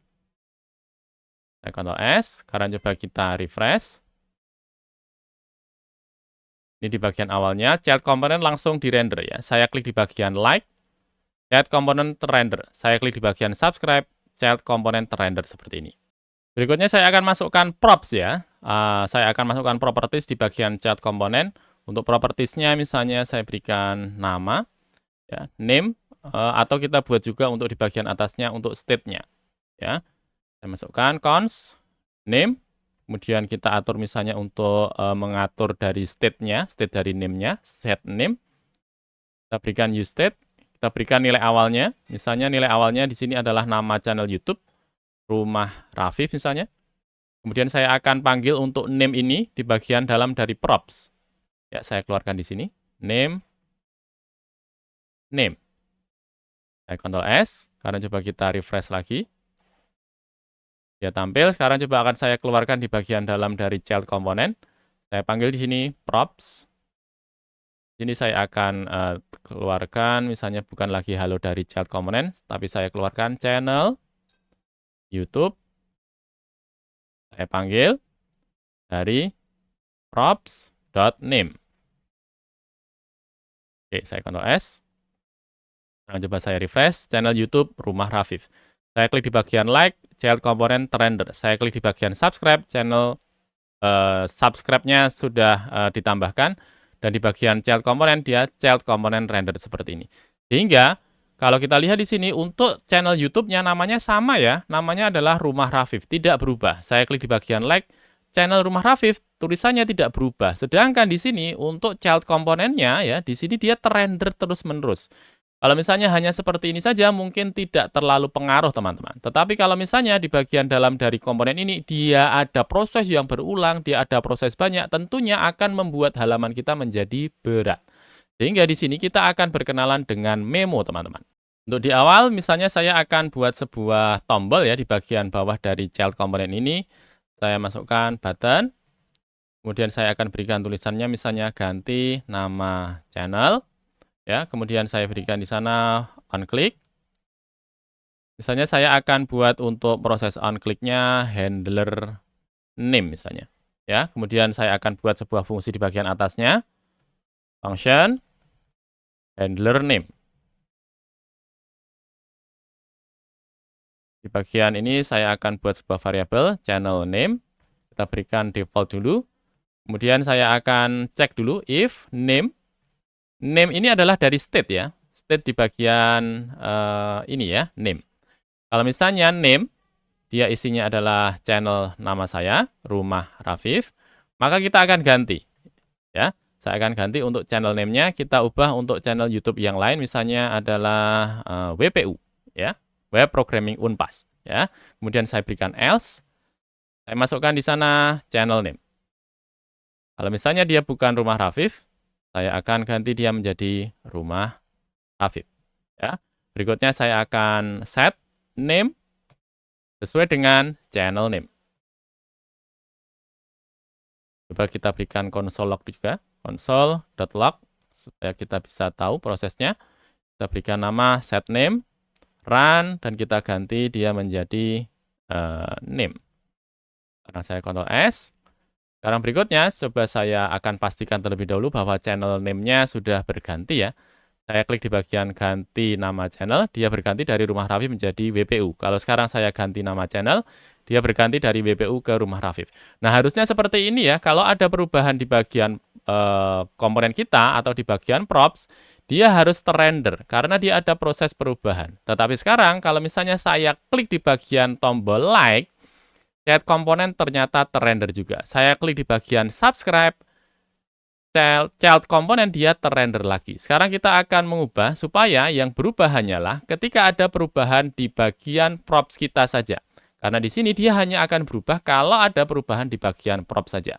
Sehingga di sini di bagian belakangnya, export default child komponen kita tambahkan di sana untuk menggunakan memo.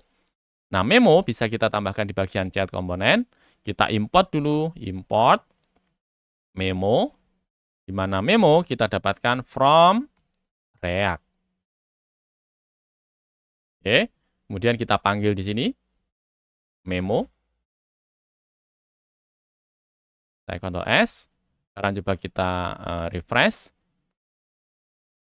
Child component render yang bagian awal, betul, karena memang inisialisasi di bagian awalnya. Saya klik di bagian ganti nama channel, child component render. Saya klik di bagian ganti nama channel, child component render.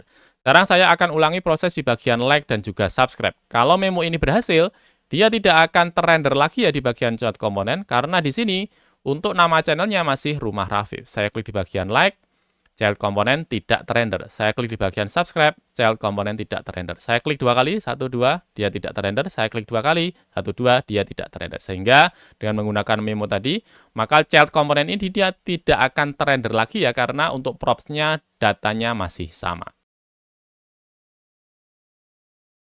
Masih di bagian script yang sama, kita akan berkenalan dengan use callback. Kalau tadi ketika kita menggunakan use memo, maka yang digunakan adalah kalau misalnya tidak ada perubahan return ya atau hasil.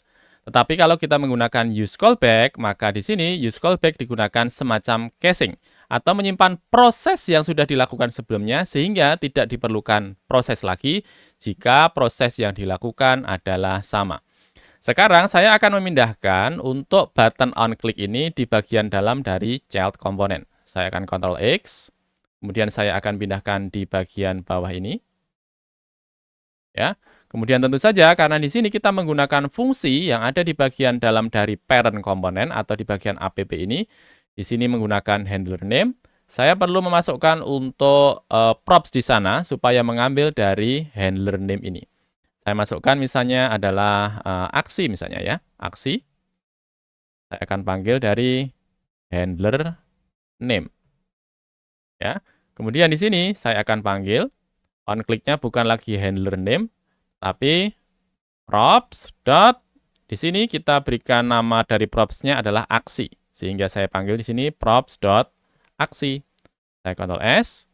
Sekarang coba kita refresh dulu, kita pastikan untuk tombolnya berjalan ya. Saya klik di bagian ganti nama channel, dia berganti dari rumah Rafif menjadi WPU. Saya klik lagi, dia berganti dari rumah Rafif dari WPU ke rumah Rafif. Sekarang coba teman-teman perhatikan, kalau tadi kita menggunakan memo, walaupun di bagian like kita klik, dia tidak akan melakukan render di bagian child kita. Begitu juga kalau kita klik di bagian subscribe, child komponen tidak akan terrender. Tapi sekarang kalau misalnya sudah kita tambahkan ya di bagian props-nya untuk aksinya ini, di mana aksi dia memanggil untuk fungsi kita, handler name ini. Sekarang kalau misalnya saya klik di bagian like, child komponen terrender. Saya klik di bagian subscribe, child komponen terrender.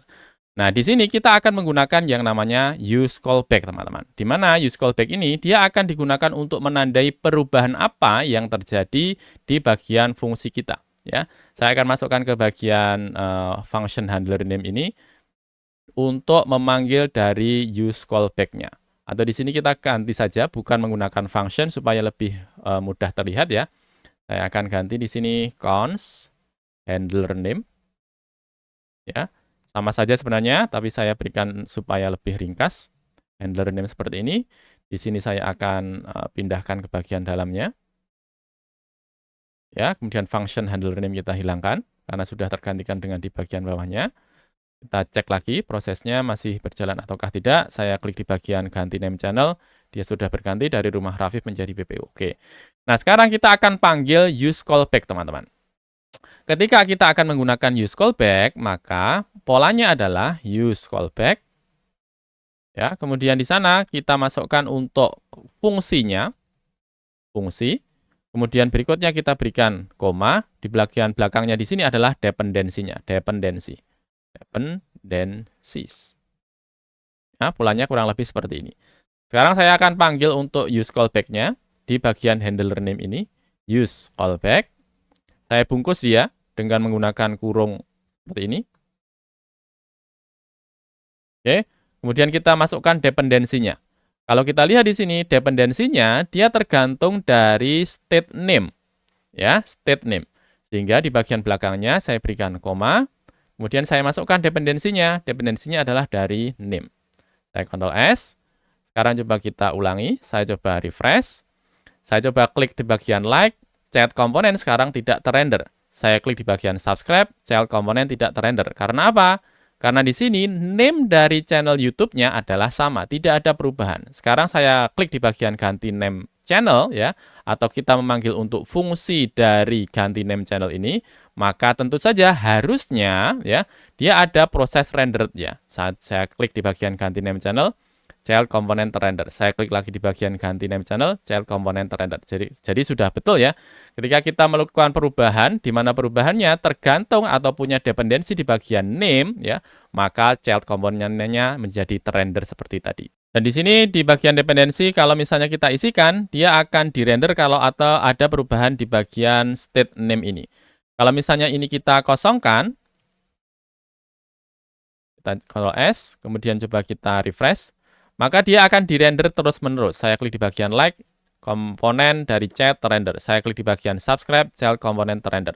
Kalau misalnya dia akan kita gunakan hanya terrender satu kali saja, ya, kita berikan koma, kemudian kita berikan tanda kurung siku, dan di bagian dalam dari tanda kurung siku kita kosongkan. Saya Ctrl S.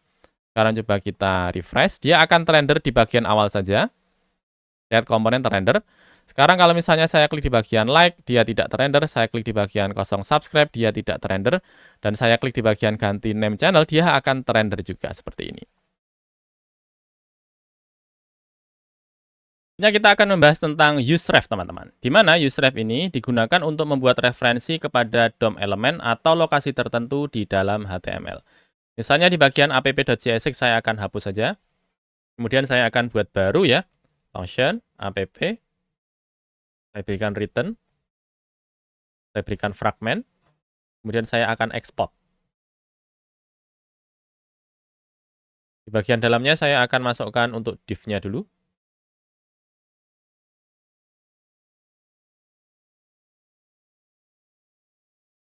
Div. Kemudian di bagian dalam dari div, saya akan membuat inputan type, text tipenya. Kemudian saya berikan placeholder. Isinya misalnya kirim pesan kamu. Dan kita tutup. Di bagian bawahnya saya akan berikan button.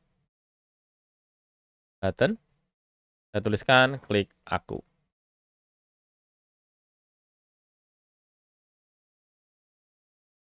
Ctrl S, coba kita cek dulu untuk tampilannya. Saya klik di bagian browser. Tampilannya seperti ini, kirim pesan kamu, tulisannya di bagian bawahnya adalah klik aku. Kemudian di sini, kalau kita akan mengambil data yang kita masukkan di bagian inputan ini, maka kita bisa menggunakan yang namanya useref. Nah, untuk menggunakan dari useref ini, pertama kita tentukan dulu lokasi dari data kita. Lokasi dari data kita akan kita letakkan di bagian input tab text ini, ya. Maka di sini kita akan masukkan di sana ref. Kemudian kita tentukan nama dari variabelnya. Nama dari variabelnya adalah pesan misalnya, pesan. Ya. Kemudian supaya dari pesan ini dia bisa tersambung dengan aplikasi kita siapkan di bagian atasnya cons pesan. Kemudian dari pesan ini kita masukkan useref. Ya. Kemudian di sana kita bisa berikan default nilainya. Default nilainya adalah 0 misalnya. Atau misalnya di sini kita ganti bukan pesan, misalnya kita berikan message. Maka di sini kita ganti juga ya, bukan pesan lagi tetapi message. Sehingga yang kita tuliskan di bagian dalam dari ref ini adalah message. Maka message ini harus juga kita masukkan di bagian atasnya ya, kita inisialisasikan. Bahwa variabel message ini dia akan digunakan sebagai useref ya, dengan menggunakan useref ini. Berikutnya kita akan membuat sebuah onClick ya, atau fungsi ketika tombol diklik. Saya akan masukkan onClick. Kita akan buat namanya misalnya adalah click handler. Ya, kemudian di bagian atasnya kita buat untuk fungsinya. Function. Click handler.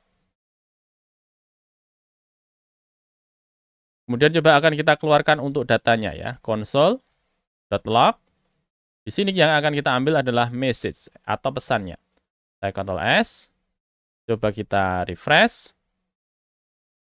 Kemudian coba kita akan masukkan untuk pesannya. Pesannya misalnya wadidaw begini.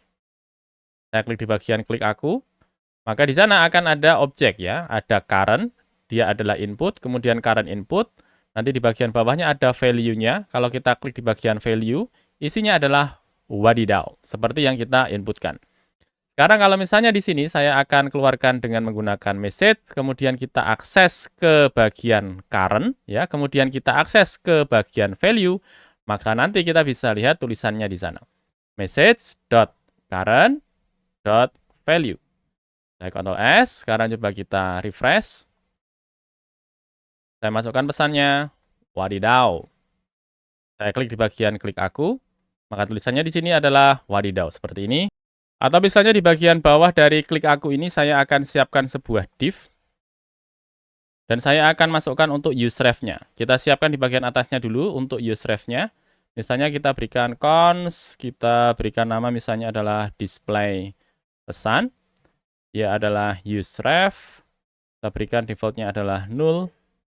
Kemudian kita sambungkan ya di bagian display pesan ini di bagian div kita dengan menggunakan ref. Kemudian di sini kita berikan nama sesuai dengan yang sudah kita inisialisasikan di bagian awal ya, display pesan. Saya Ctrl C, kita letakkan di bagian bawahnya. Saya Ctrl V di sini. Kemudian coba kita akan kopikan ya. Jadi yang kita tuliskan di bagian inputan ini akan dimunculkan di bagian bawahnya ya. Caranya di sini saya akan masukkan di bagian klik handler ya. Kemudian saya akan pindahkan data yang kita masukkan di bagian inputan, kemudian masuk di bagian bawahnya. Nah, di sini kita akan akses dulu untuk referensinya. Referensinya adalah display pesan. Display pesan dot current dot inner HTML. Ya, seperti ketika kita melakukan akses DOM dengan menggunakan JavaScript ya, ada inner HTML. Ya, di mana inner HTML ini dia akan mengambil dari message.current.value dari referensi inputan kita. Ya, saya Ctrl S, kemudian coba kita refresh dulu. Kita masukkan di sini selamat hari Jumat misalnya. Saya klik di bagian klik aku. Maka dia akan tercopy ya di bagian bawahnya, selamat hari Jumat. Atau kita tambahkan juga styling juga bisa ya. Misalnya saya akan masukkan display current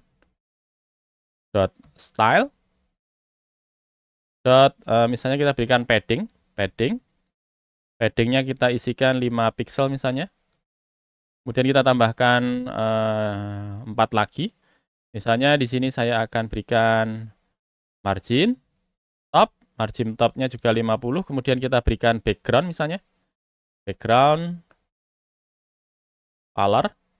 colornya kita berikan warna hitam.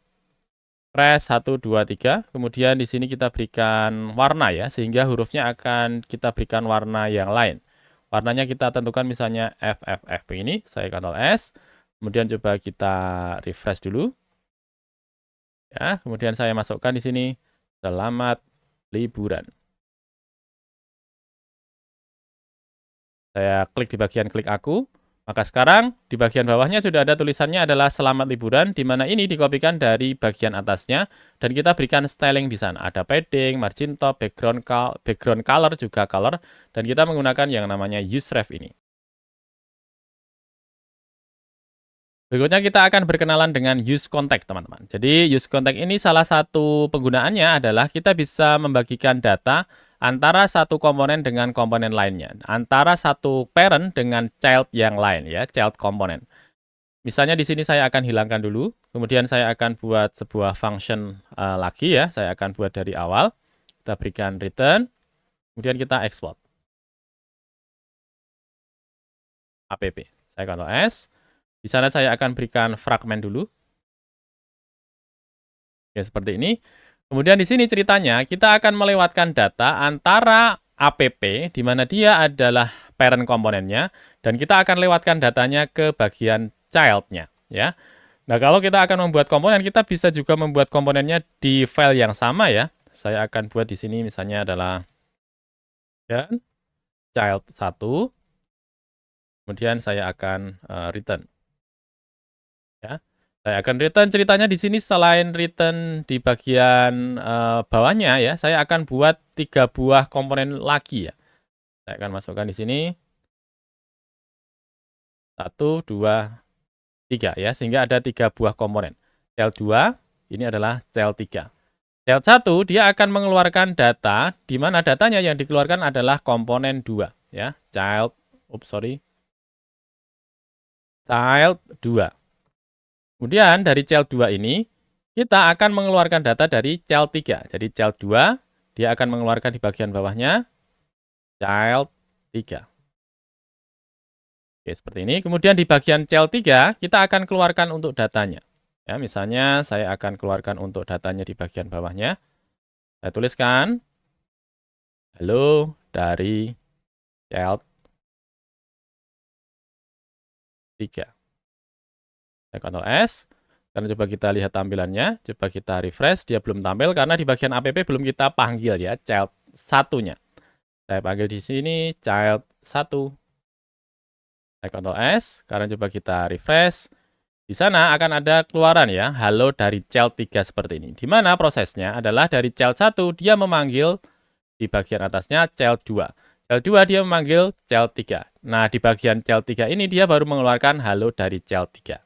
Kemudian berikutnya kita akan melewatkan data dari app ini supaya dia bisa sampai ke bagian dalam dari child 3. Sehingga kita akan melewatkan props dari child 1, dia akan dikirimkan kepada child 2, child 2 dia akan dikirimkan kepada child 3. Kita akan bentuk props dulu, misalnya child 1, kita berikan name, name-nya misalnya adalah Joko begini. Dia adalah props, kemudian kita akan tangkap dari child 1 ini untuk props-nya. Saya masukkan props. Ya, di sini kita masukkan lagi di sana untuk bagian props-nya, name lagi. Di mana name-nya dia akan diambilkan dari props dot, kita masukkan tadi di bagian child 1 dengan name ya. Maka di sini props dot name. Begitu juga di bagian child 2 ini kita masukkan props. Kemudian kita masukkan di sini name sama dengan props dot name. Kemudian kita tangkap di sini props lagi. Kemudian di sini kita keluarkan. Misalnya saya akan halo biasa saja. Tidak usah pakai H1. Di sini kemudian kita masukkan halo, saya panggil di sini props.name. Saya Ctrl S. Kemudian coba kita refresh. Maka tampilannya adalah halo Joko dari child 3. Sehingga kita perlu melewatkan prop-nya di tiap komponen. Child 1 kita masukkan prop-nya. Child 2 kita masukkan prop-nya. Child 3 kita masukkan prop-nya. Sehingga kita perlu masukkan prop di tiap-tiap komponennya supaya data dari child 1 ini dia bisa terkirimkan kepada child bawahnya, child bawahnya, child bawahnya, dan seterusnya. Dan untuk itulah kita akan menggunakan yang namanya use context. Untuk menggunakan use context ini kita perlu import terlebih dahulu. Saya akan import use context from React. Kemudian kita perlu import juga yang kedua, import create context from React. Kemudian kita akan bungkus ya nanti di bagian app ini dengan menggunakan konteks tadi. Pertama di bagian atasnya kita buat sebuah variabel const context misalnya. On context di mana dia akan kita ambilkan dari create context. Oke. Berikutnya kita akan bungkus nanti di bagian dalam dari child ini, supaya di bagian dalam dari app ini, di bagian bawahnya dia akan menggunakan konteks yang sama. Nah, caranya di sini kita panggil dulu konteks. Ya, kemudian ini kita naikkan. Kemudian kita berikan dot provider. Kemudian kita berikan value-nya. Nah, value ini adalah data yang akan kita lewatkan di bagian child-nya tadi. Misalnya saya akan masukkan name-nya. Name-nya kita berikan misalnya adalah Joko, atau kita ganti ya bukan name ya, misalnya nama saja. Nama. Kita berikan isiannya misalnya adalah Joko Prawiro. Ya. Kemudian kita berikan yang berikutnya misalnya adalah umur. Ups, ini bukan tanda sama dengan ya. Ini bagian dengan menggunakan tanda titik 2. Ya, kemudian umurnya di sini misalnya kita masukkan 25. Ya. Dan di sini kita menggunakan konteks. Nah, untuk mendapatkan data yang kita lewatkan di bagian konteks ini, kita perlu menyiapkan use context, teman-teman. Ya, misalnya saya akan masuk ke bagian anak yang terakhir, di mana anak yang terakhir di sini adalah child 3. Ya, di sini kita akan menggunakan use context. Saya masukkan di bagian child 3, saya berikan sebuah variabel, misalnya adalah const data, di mana const data dia akan mengambil dari use context, dari konteks. Konteks ini ya, ini adalah mengambil dari konteks. Sekarang saya akan hilangkan untuk props-nya. Kemudian saya akan panggil untuk datanya. Datanya kita ambilkan dari data. Ini adalah dari variabel data ini. Kemudian kita ambilkan dari nama. ya, sehingga di sini bukan lagi name tetapi nama, ya. Kemudian saya akan masukkan di sana umur kamu. Saya panggil di sini data.umur. Ya, saya masukkan di bagian depan biar lebih kelihatan. Saya masukkan di sini child 3. Ini dari child 3. Coba saya Ctrl S, sekarang saya akan hilangkan untuk props-nya. Ini juga saya akan hilangkan untuk name-nya. Di sini saya akan hilangkan untuk props-nya. Saya akan hilangkan untuk name-nya. Saya akan coba cek dulu ya. Coba kita refresh.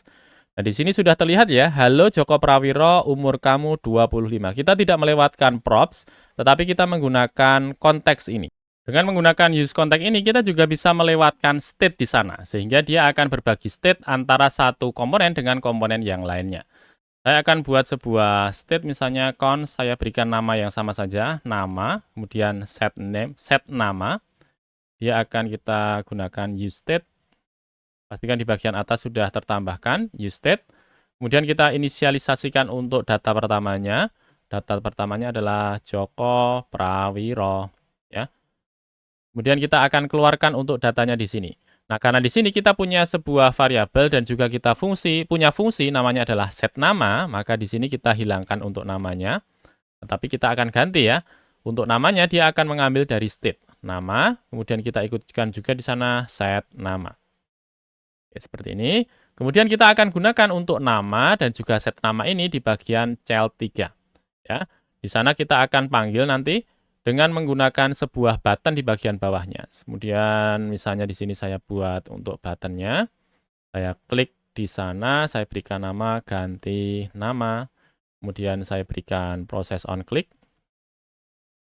Untuk on click-nya kita berikan nama misalnya click handler. Klik handler.